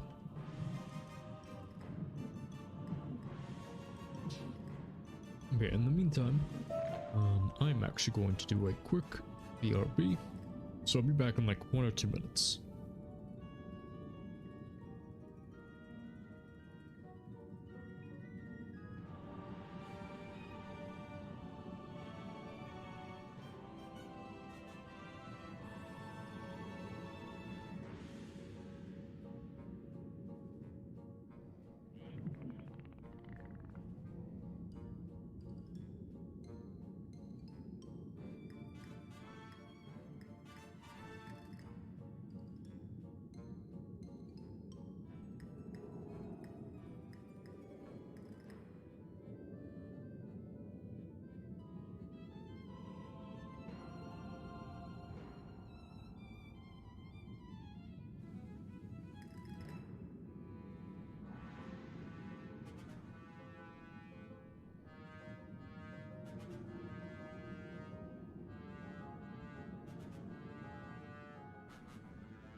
Alright, so I am back, and apparently so is Forgotten Dark.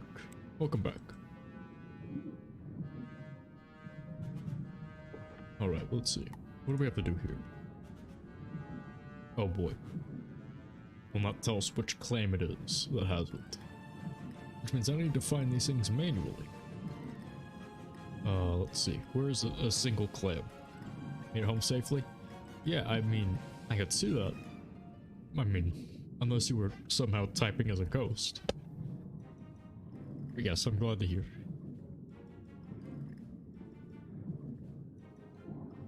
Let's see. Is there a claim? We're supposed to be looking in claims to find this ghost pearl, but I'm not seeing it for the life of me. I'm not seeing a single claim. Use the map.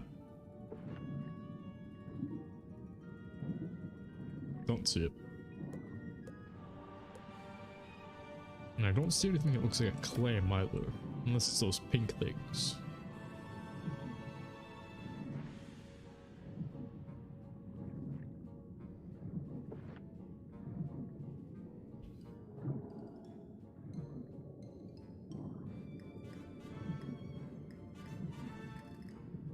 Well, whatever. I'm sure we'll find it soon. In the meantime, we'll just slowly relax. You don't remember Celestia very well? Yeah, neither do I. Oh wait, there it is. Perfect. You found a ghost pearl. It weighs nothing and is as cold as the grave. So most pearls are made of sand. What is that thing made out of? As it weighs nothing and it's super cold, so it's some kind of ice, I guess.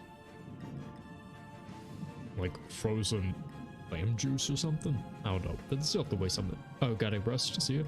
Yeah, have a very good sleep. Team 0087. Yes. Have a fantastic night. Yeah, and thank you for showing me your house. It was very cool.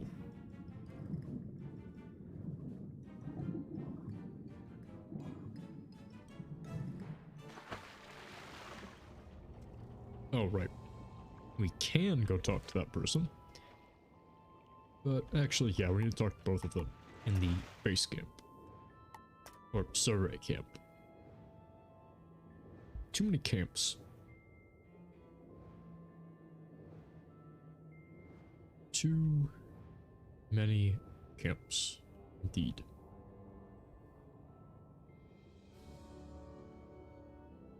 You know, this just now occurred to me. But if Celestia is a world on the spiral, that would have to mean it's like a chunk. And the Storm Titan sunk it. But we see like a layer to like the surface of the ocean. So is Celestia like a fishbowl? Or is it like a magical, like, drowning? Where it's just like an infinite ocean is like resting on top of it permanently. My word, you found it. Count me among your greatest admirers. Because we see like in Wizard City there's like infinite waterfalls that like just sort of casually flow down the sides of the world. But Celestia is like covered in water. It's an underwater dome, you guys. Yeah, I'd have to do something like that. As a reward, here are some lesser, but still valuable pearls. I guess the Storm Titan, instead of like just drowning it, just like trapped it in like a bubble of water or something. I mean, I guess that could work. Yeah, I think it's because, yeah, it's a lot easier to ignore the fact that the worlds of the spiral are just kind of like little chunks of land. What's that smell? Oh, that's the oil. You're a lifesaver. I'll be able to repair the dome with the supplies you brought me, but I'm worried the crustaceans will wreck it again. Is there any way you can put a stop to their attacks? They came from the Coral Caverns. There were about half a dozen crustacean pincers causing all the problems, led by their Optio, a fellow named Verdus. Can you go and put an end to their reign of terror?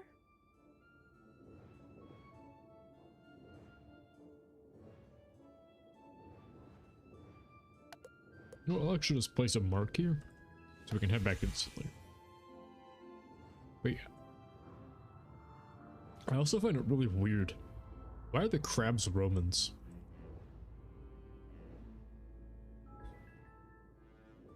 Like, they use the terminology, they have like the general like armor design, but we never actually find out much about them.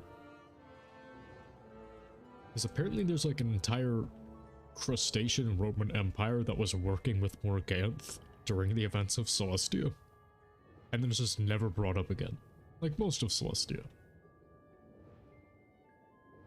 And Celestia is weird, story-wise, because I mentioned this before, but it's basically a whole lot of nothing to do with anything else in Arc 2.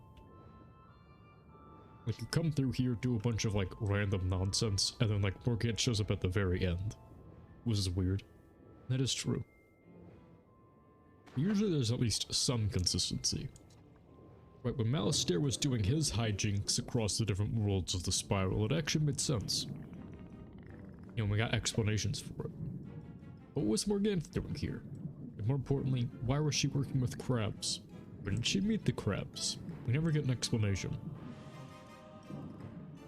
Like, even in Zafaria, which is like very similar, we at least get the explanation that she's just grabbing like her deck from that underwater temple at Mirror Lake. What is she getting from Celestia? What was the point of Celestia? We never get an explanation for that.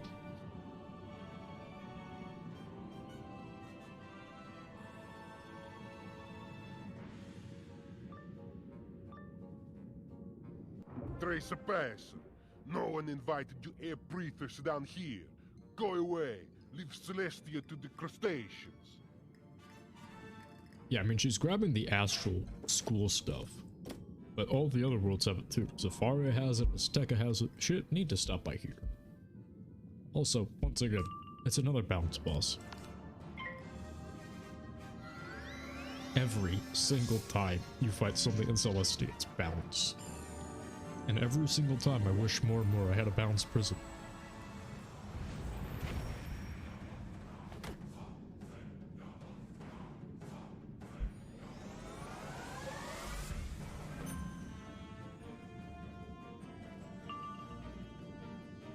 Every time.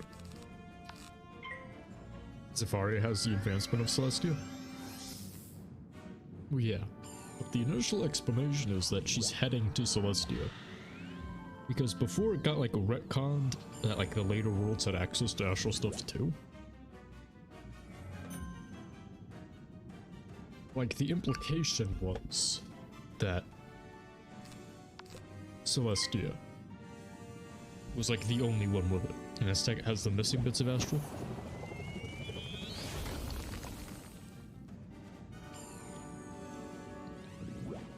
Yeah, I don't know. The lore is weird on that.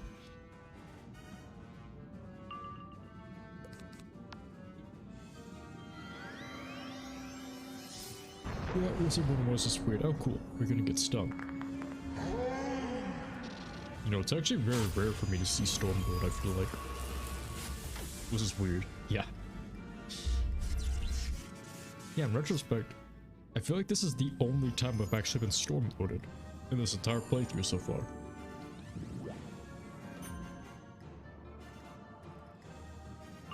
Neat.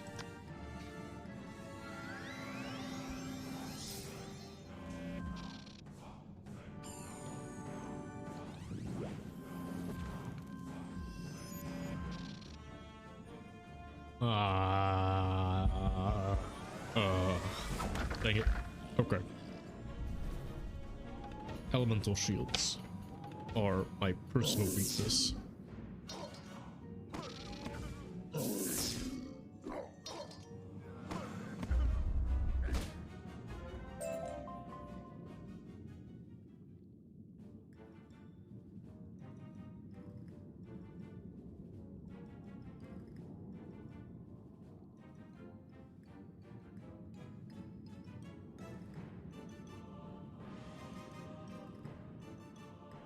You get hit by Stormlord every time you fight Storm.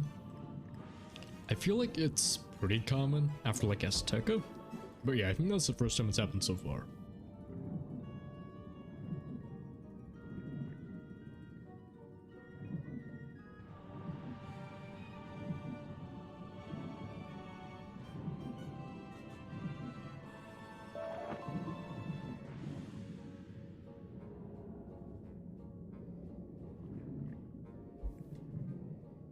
Excuse me, by the way. I'm currently busy dying. I started having a sneezing fit for no reason.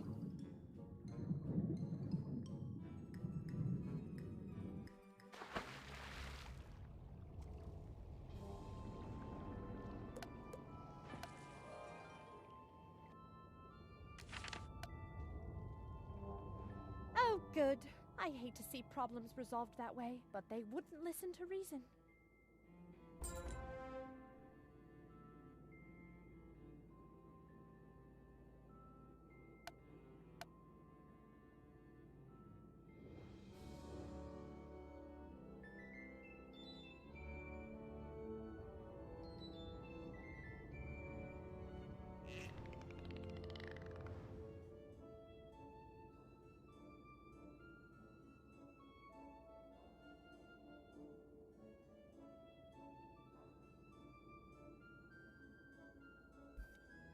Okay, I'm back. I am no longer dying from my sneezing. Okay, playing Dragon Age because you want to beat the game eventually? Oh yeah, you mentioned that last night, I think. And, in Polydora's stream. I never played Dragon Age, actually. The only RPG from around that era I think I played was like Kingdoms of Amalur. Yeah, I've always been interested in Dragon Age. I just never really got around to it. I think I actually have it though, like in my library somewhere. Because I think I went back and bought that, The Witcher, and a bunch of other games, and it's never actually played them. Yeah, but let me know if you think it's worth playing at some point. Maybe not on stream, because I don't want to do like a bunch of really long playthroughs of games. But like, you know, just like in general.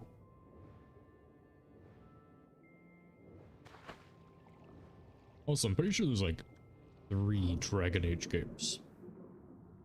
There's the Origins, and there's like whatever, and there's the second one, Dragon Age 2. I love Dragon Age. and you always loved it, so you're biased. I actually don't know what it's like. I think it's a bit like technically it was 4. Oh, okay. Yeah, I'm not entirely sure what it's like. I vaguely remember hearing it's... Actually, no, I have no idea. I'm not entirely sure what the gameplay is like, is the thing. I'm not sure what RPG it's more like. Origins, Awakening 2, and then Inquisition. Yeah, that was the thing that always confused me. Is that there's Awakening and then there's 2. I didn't know they made... Oh, okay, so Inquisition is like its own thing. I thought that was like just like an expansion for another one of them. I hate to encourage violence, but we need some clues about what those crustacean claw cutters are up to. I'm not entirely sure why I thought it was like just like an expansion DLC or something, but that's what I thought. Alright, we need to defeat the claw cutters. Yeah, what game would you say Awakening expanded on Origins? Okay. Yeah, but what game would you say it's most like in that case? Because I have played a few RPGs, but not a lot from around that time.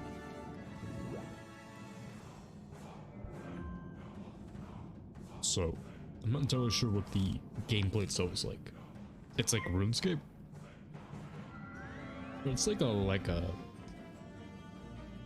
What's the term? It's like a real-time combat game. It's not like a turn-based system, or like when we like click or anything, right? It's 3D. I think like visually, if I'm remembering correctly, it does kind of look like Kingdoms of Amalur.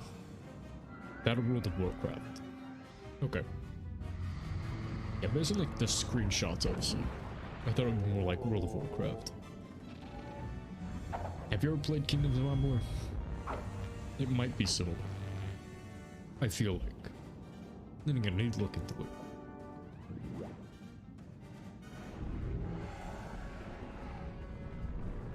You haven't? I'm not surprised. I wonder if anybody's made a YouTube documentary about the story of that game. It's very interesting. But not to go like too deep into it now. But I feel like, based on what I've seen, it might be similar. In which case, I'd be interested in playing it. You'd have to see it to know, honestly. Yeah, it could very well be its own, like, unique thing.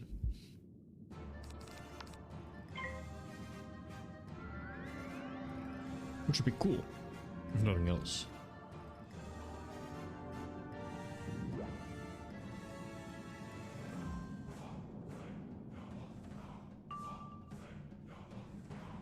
Yep. It's not that unique.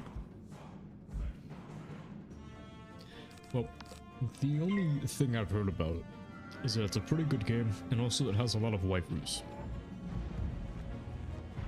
Like, that's the main thing I've heard about it, was like the romance quest it has. Because every time I've ever heard it discussed, people ended up devolving into like talking about which waifu they had. Let's see. And yes, it has a lot of waifus. Okay. WoW being like it. I'm currently looking at a gameplay video now. Oh, okay. So yeah.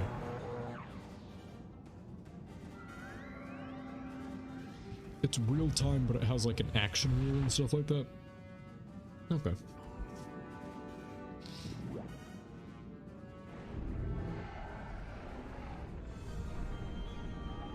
And I guess like positioning. Okay, yeah. This looks kind of weird. Like, it'd take a while to get used to. Personal favorite, Morrigan. No idea who that is, but if I do play it, I will trust you when you say that's the best one. Good work! You gathered a piece of coral, a piece of crab harness, and a carved bit of stone that looks like it came from a puzzle. Let's see if we can put these clues together, shall we? The story these clues tell is that the crustaceans are up to something in the Coral Caverns. It's a dangerous, sprawling place filled with wild sea life. I'm not about to enter those caverns. I wouldn't last a minute. It's a dangerous maze with at least a dozen types of coral. Can you try and find the origin of the piece of coral you found? Honestly, if I do play it on stream, it would just be for the waifus. you know, playing like a visual novel or something on stream. Nah. Play instead an entire RPG just to fight over who's the best girl in the game. Now that's an idea. I mean, I guess I could do that in Skyrim, but like, the vanilla ones are so lame. So I'd have to use like, just the modded ones. So yeah, maybe someday. Dragon Age waifu playthrough. Or Persona. Either one of them. I feel like that's an inevitability at some point. It's a waifu game.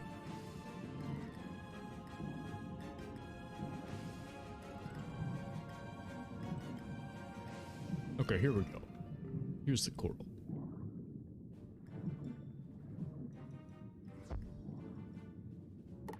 And Wizard101 has some, too. You got Belladonna Crisp, you've got the Falmea. You have quite a few of them. Linda Wu, if you have a certain kind of taste, I guess. Yeah. That kind of discussion will be fun to have at some point. Let's see. Need more coral. So we'll just, there we go.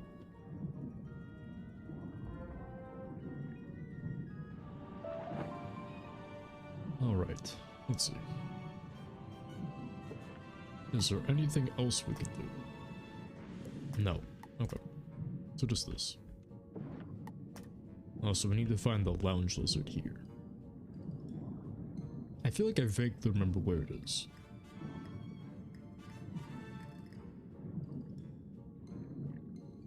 I feel like that's the case for a lot of things in Celestia.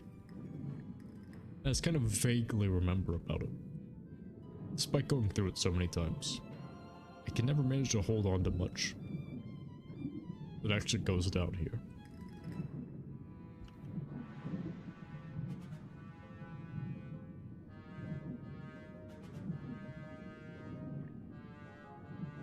You found the source? Let me take a look at the coral again. Oh no. See those scorch marks? That area is frequented by voltic eels. If I might care to guess, you're here seeking a means of opening the Stellarium portal back at Celestia base camp, right? I suspect that the crustaceans have taken said portal piece to the voltic eel cave based on the evidence you've collected. The logical conclusion, then, is that you must go there and see if our theory is correct, and that the portal piece is there. You observe, make a theory, and then test that theory. It is the scientific method in action. Okay. Yeah, on the plus side, I was actually thinking about this, because we don't need, enchants, and then I remembered that the gargantuan TCs do exist. And because of, again, Wizard101 being weird, a lot of the, wait, what was I gonna do? I teleported out of there for some reason, and I forgot why I was doing it. What was I about to do? Hold on a second. I don't even know. Whatever, I must have throw stuff in my bank watch. I remember what I was thinking of. But yeah. Then I remembered that because of the way that the astral training actually works out, you end up using gargantuan for most of the game. So, because of that, I can just use gargantuan TCs instead, because you can actually buy them and use them after level 58, and use those instead of the monstrous TCs. And so instead of wasting my precious, unique, what's it called?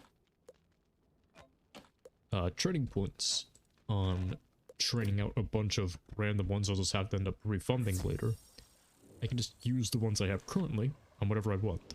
That's what I was gonna do. That's right. Okay. I was gonna head over to Ravenwood and start trading some of their spells.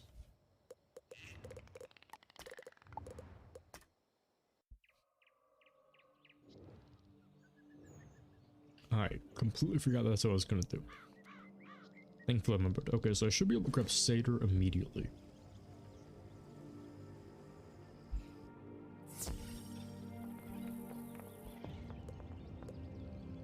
Okay. And okay, perfect. So we now have life up to Satyr. What else should we grab over here? We have Death to Feint, Ice to Tower Shield, life to Satyr, and what else should I grab?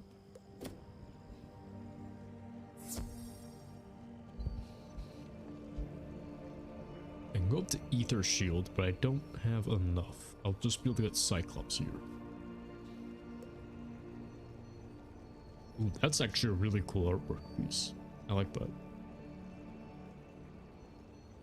Save my points. I mean, I have no reason to save them.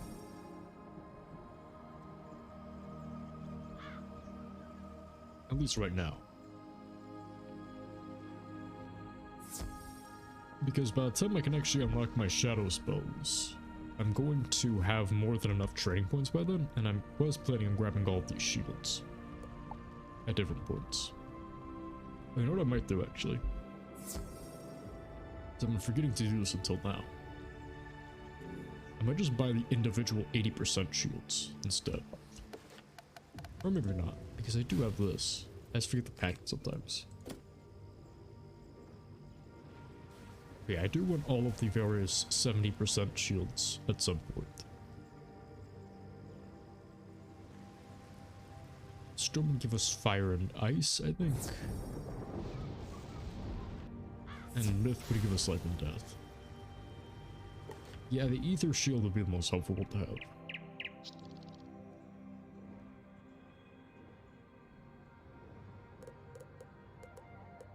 Oh, wait a minute. There's something else we can use.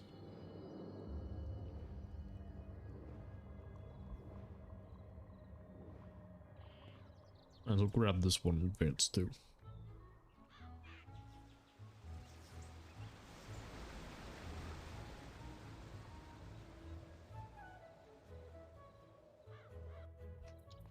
Yeah, in terms of saving my points, we're gonna end up having a high amount of them anyways. Oh wow, okay, there's a bunch of these. Maybe I should actually look into that. Yeah, we'll take stun block. And actually, I guess while we're here, we might as well do these. Wizard, at last you have come! Any longer and I may have perished under the weight of this disrespect. You see, my friend, I have been burgled. A priceless family heirloom was stolen by my most archest of nemesis, my evil twin brother, Roberto. He's wanted the item since we were colts.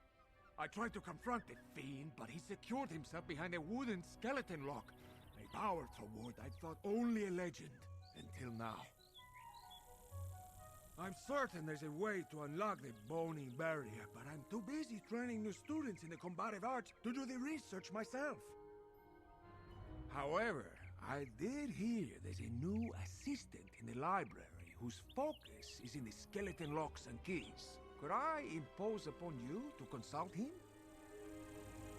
Honestly, I forgot this quest even existed, but it is a good one, because it does give us a guaranteed wooden skeleton key. Hello, my friend. I'm ready to teach you new spell techniques. Hello again, young wizard. Let us look at the tournament pedestal I'll again. just speedrun through these various what you need to know. random ones, I guess. Welcome, my friend. Outstanding. Approach the Firebird and we shall begin your lesson. A monster. Attack this Firebird with a Fire Cut spell and watch what happens.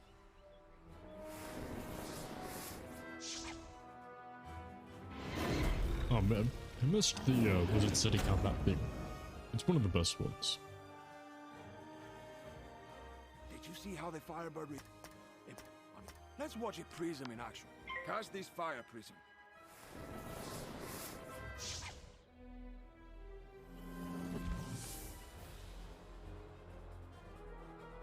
Now cast Fire Cat again, and watch how the Wait, fire what the? damage is converted to ice damage. That Firecat card had a universal damage symbol on it. That's unique.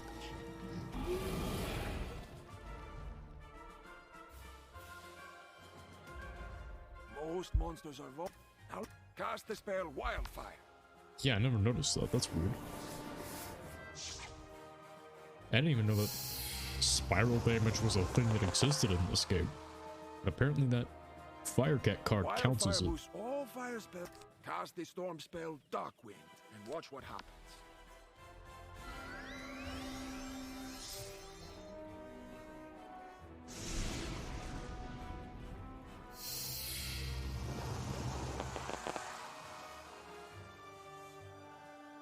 Wildfire was cancelled. Fine, but when you're stunned, let's observe what happens when you're stunned. Try casting this Ice Beetle spell at the Sunbreak.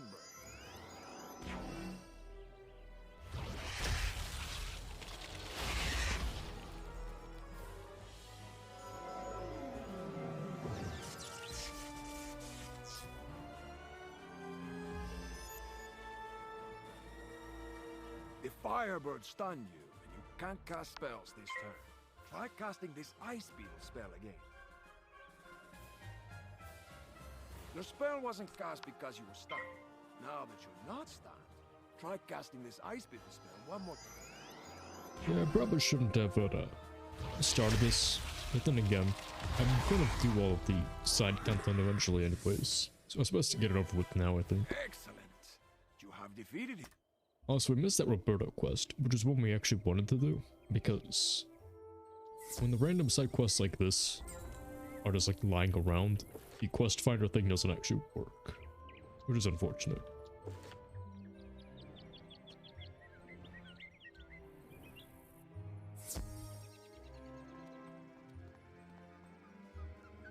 Use the tournament pet.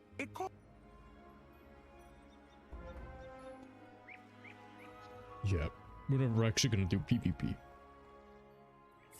Maybe Beast Moon, maybe something like that, but definitely no PvP. Ever. Never PvP. Remember, you can track your rankings on the leaderboard pedestal under the tournament section. Now that you're doing, I am ready to teach you if you are willing to listen. Oh great, another tutorial. You are ready. Welcome, my friend. You outstanding. Approach the Oh yeah, that's a cool little emote, but I've been curious. What does the spinning emote represent? Before we witness a critical law, let's examine a normal spell. What the heck, a 10-pip Stormzilla? And take note of its damage. And we'll just have all normal pips. PvP is annoying, indeed it is.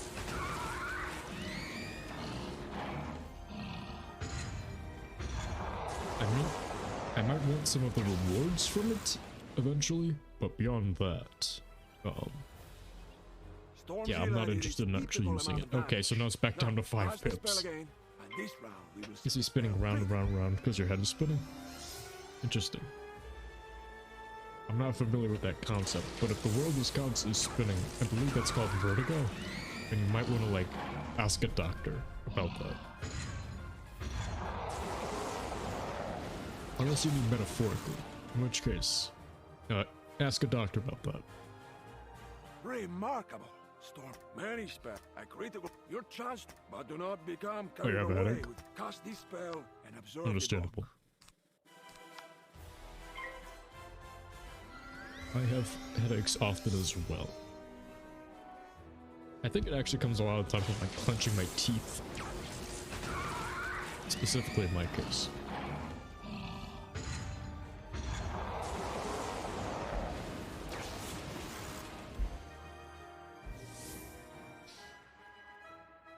But yes, in that case...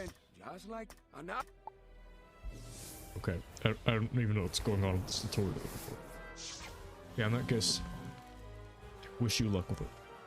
Cast this spell and watch for armor piercing. Okay, apparently we have armor piercing. We're not actually using anything that gives us pierce. They should have used this opportunity to show us, like, pierce bullets or something. But no. I guess it's all just in the background.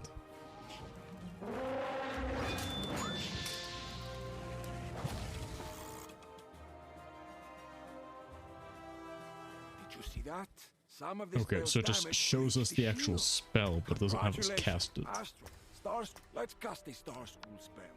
Cast Amplify now. I feel like this is a missed opportunity. It's not the best tutorial I've ever seen. Amplify increases the damage. Now let's cast it. Click on the axe. And now click on the fire cat. Okay, wait. That had like a fire, then a dash, then the damage symbol. I'm trying to speedrun through this, but there's like lots of weird glitches on the cards, it looks like. Finally, let's cast a moon school spell. Cast the polymorph goblin. Because then that one had the dash, then the previous one had like a spiral symbol on it. That's really weird. Now finish the puppet with a taco toss.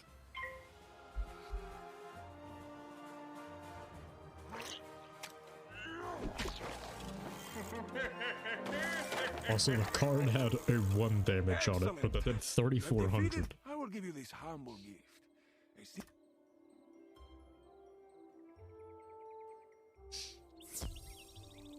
Okay, cool. So, wait, what is this? Oh, okay, it's a helmet. That gives us a very small amount of critical rating.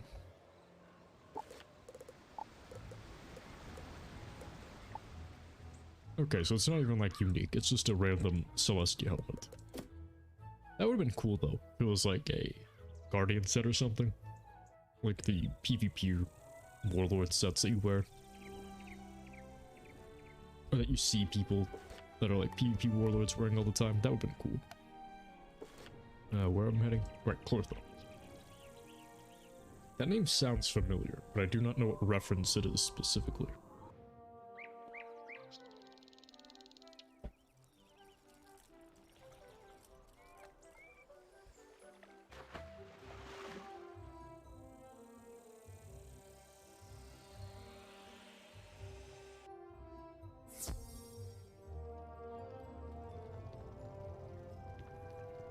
Oh, he's upstairs.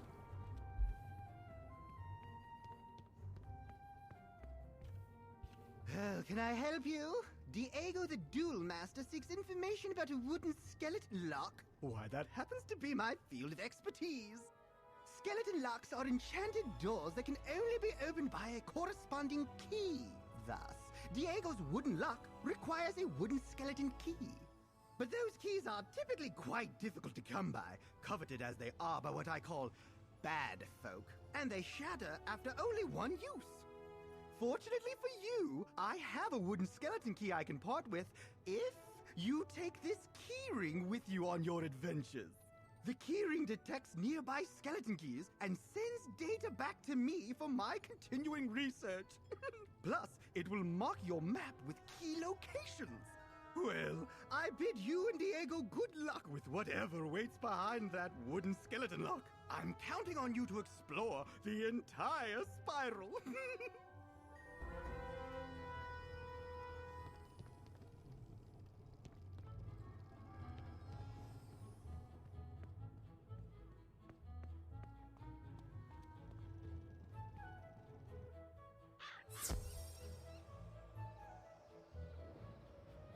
Okay, so I looked it up and apparently Clortha was not any reference to anything I could find, which is disappointing. I thought it was a reference to something. Because the name does sound familiar. But still, I was always going with the quest. You're back! What did the librarian's assistant say? We need a wooden skeleton key? Of course! Curse this bad luck. What's that? The librarian's assistant gave you a wooden skeleton key? I knew you'd come through for me. That's why I hate to beg another favor of you. Will you duel Roberto and recover my precious heirloom? Let me explain. As much as I would love to battle my brother, honor forbids it. You see, Roberto and I both made an oath to our mother on her deathbed that we would never take up arms against family. So I cannot fight him. However, we also made an oath to our father on his deathbed that we never back down from a challenge. So I must fight him. You see my difficulty, huh? And Diego secretly has like a really tragic backstory. He's an orphan and he has an evil brother who looks exactly like him. That's surprisingly dark for him. Also, he's part of the Council of Light and all that, which we'll find out later. Knowing I'd be unable to personally retaliate, but there is no dishonor if I send the proxy. Diego is an interesting background character in retrospect. Especially not if that proxy is my most prized pupil who learned everything they know about dueling from me! Haha! Will you do it? Thank you, my friend. You can find Roberto in his hidden lair. I'll mark your map. I actually kind of like this boss fight. It's fun and unique. Yeah, usually this is like the easiest way to get wooden skeleton keys. I wish they were way more common, but unfortunately, like, this is actually like, if you just re-roll your character constantly, this is like the fastest way to get them. Because they're just that difficult to get from grinding otherwise.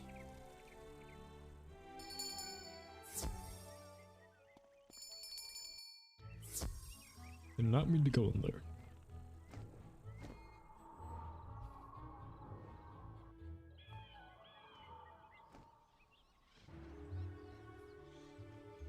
So I think I have like 2 or so in my pocket, ready to be used whenever. I think I really need those stone skeleton keys. You made progress?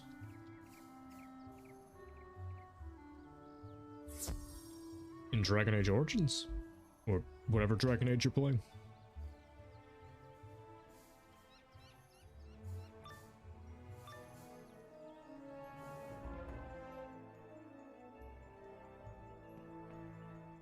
Oh, you've been stuck in one area for a while? Oh yeah, and you're playing Origins? Okay. Yeah. Still, nice work. Man, this is gonna be a slaughter. You've lopped right into my trap, my foolish Wait, you are not my brother. Does that coward, Diego, send a child to fight his battles?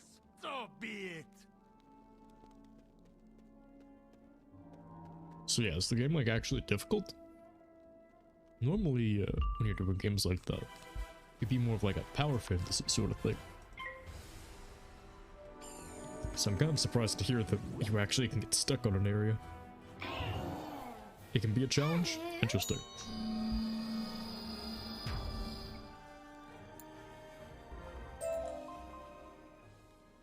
Oh, cool. Here, give the baby his toy back. I only stole it to irk him, but it's no fun if I don't get to see the look on his stupid face. Besides, it clearly isn't lucky at all. Couldn't even help me defeat a lowly whelp like you. Just take the piece of junk and get out! Get out of here!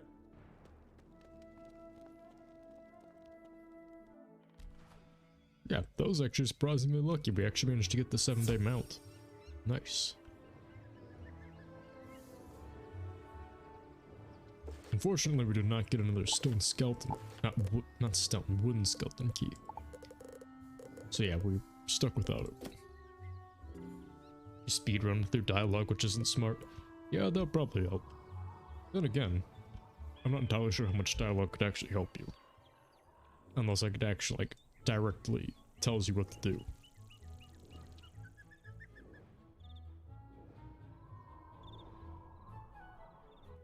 So you don't know what you're doing a lot of the time? Is it one of those games where you have like a lot of like side objectives?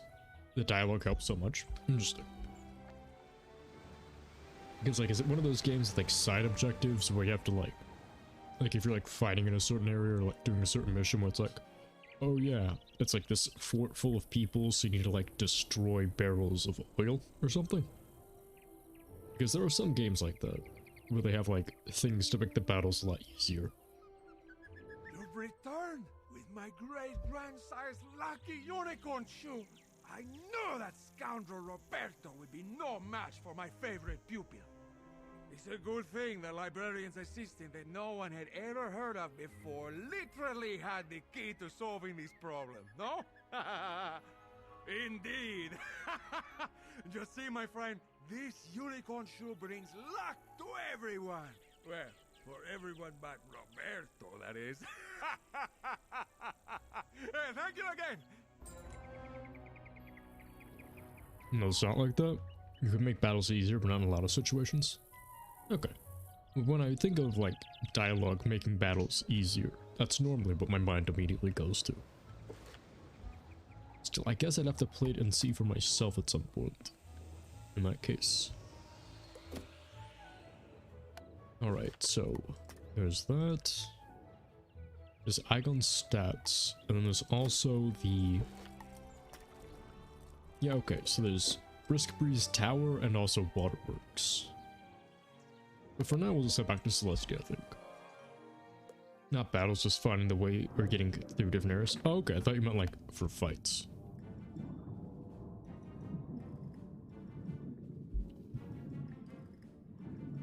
In that case, yeah.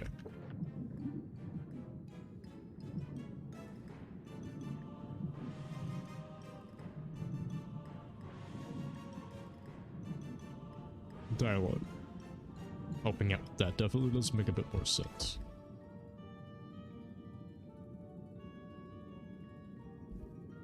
Oh, but yeah, we've been going for about yeah, by the time we're done with this battle, we'll be going on about 2.5 hours. In that case, and so that star, the sun, and the moon. Okay. So star. Yeah, 2.5 hours, unfortunately, so we're gonna have to cut it out about now, because I do have a lot of packing and shopping and other things I need to do in preparation for this move. I might be back later tonight with more Wizard101, maybe even attempting Waterworks solo, so we can get started on the grind for that. But beyond that, I think I'm going to be done for here. Okay, cool. Another one actually joined. I was a bit concerned though.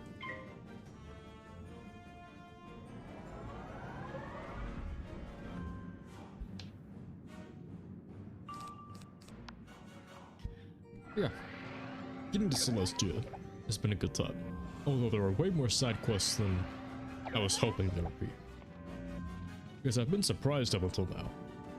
Up until like this moment, because like weirdly enough there's usually been like 1 side quest in a lot of areas, but here it's like 6. Oh, you're gonna do Tower of Elephant? No, never. We'll do Tower of Elephant. Actually, I don't know, would Tower of Elephant be easier with shadow spells and like max level gear, or would it be harder with them? Because the shadow spells are so slow, and that first battle with the cheats is gonna be like a whole thing. So I might have to do the second portal piece. Like Tower of Elephant, like right before I get the shadow spells. Or something like that. Actually, then again, I guess I should just go back and redo every dungeon with the shadow spells too, so I can see how well they actually function there against like the different cheats. Yeah, honestly, Tower of Elephant, I have no idea. I don't need any of the gear from it, so like, I have no idea. Found what you were looking for? I'd say that theory proved correct, eh? The crustaceans are a lazy bunch, so it's certain that where one piece is found, the other is not far afield. We've observed that crustaceans tend to pick up small pieces of stone, shell, and other shiny bits wherever they go. If you search their belongings and pay attention to what they're carrying, you'll gain insight into where they've been. So if you want to find the other missing portal piece, find out where the crustaceans have been going. Defeat some crustacean pincers in the Coral Caverns and search them for clues. They'll lead us to the next piece of the portal. You're fighting a dragon. Well, that actually would make sense, because it is called Dragon Age, so there's probably a lot of them. Nothing to think about. I was gonna say, dragon sounds like a pretty endgame sort of thing, but no. In a game called Dragon Age, it would make sense. Yeah, in terms of the side dungeons here, probably I'll just attempt to solo House of Scales and Waterworks. Just because. Although, actually, now that I think about it, they suck to fight at any point in the game. I wouldn't be surprised. They are high-level enemies. Yeah, now that I think about it, the House of Scales robe usually gives a mass prism, so what would it give a balance character? But yes, I'm sure you'll handle it. You know, you've gotten that far without it. Oh, it gives mana burn. That will be funny to try to use on a boss at some point. It just be... okay. Well, you know what? I'm sure you'll handle it later, in the future. No, apparently the deck gives 1 accuracy point. That's interesting. The talisman gives us a bounce blade, a pre-buff power of a card, and 2 damage. Oh, okay. So the House of Scales gear is actually kind of interesting for balanced characters. But anyways, you can level 2 of my characters, so I might be fine this time. Okay. Alright, that sounds like a plan. In the meantime, yeah, I think we'll, if I do come back later tonight, it'll be to attempt to solo Waterworks and House of Scales. House of Scales will be easier, I think, than Waterworks. Level up, not level 2. Well, yeah, okay. Yeah, I was confused at first, but then when I read level 2 of your characters, so you can level up 2 of your characters. I'm assuming that's what you mean. Not that they're level 2. But yeah, in that case, if I do come back tonight, that's what we'll probably end up doing. But for now, that's I'm gonna have to call it here, because I have a lot to get to. Anyways, I hope you all have a good day. Otherwise, I might see you all later. And I'll say again, I hope you had a happy new year and good luck on all of your New Year's resolutions. Yep, so see you later.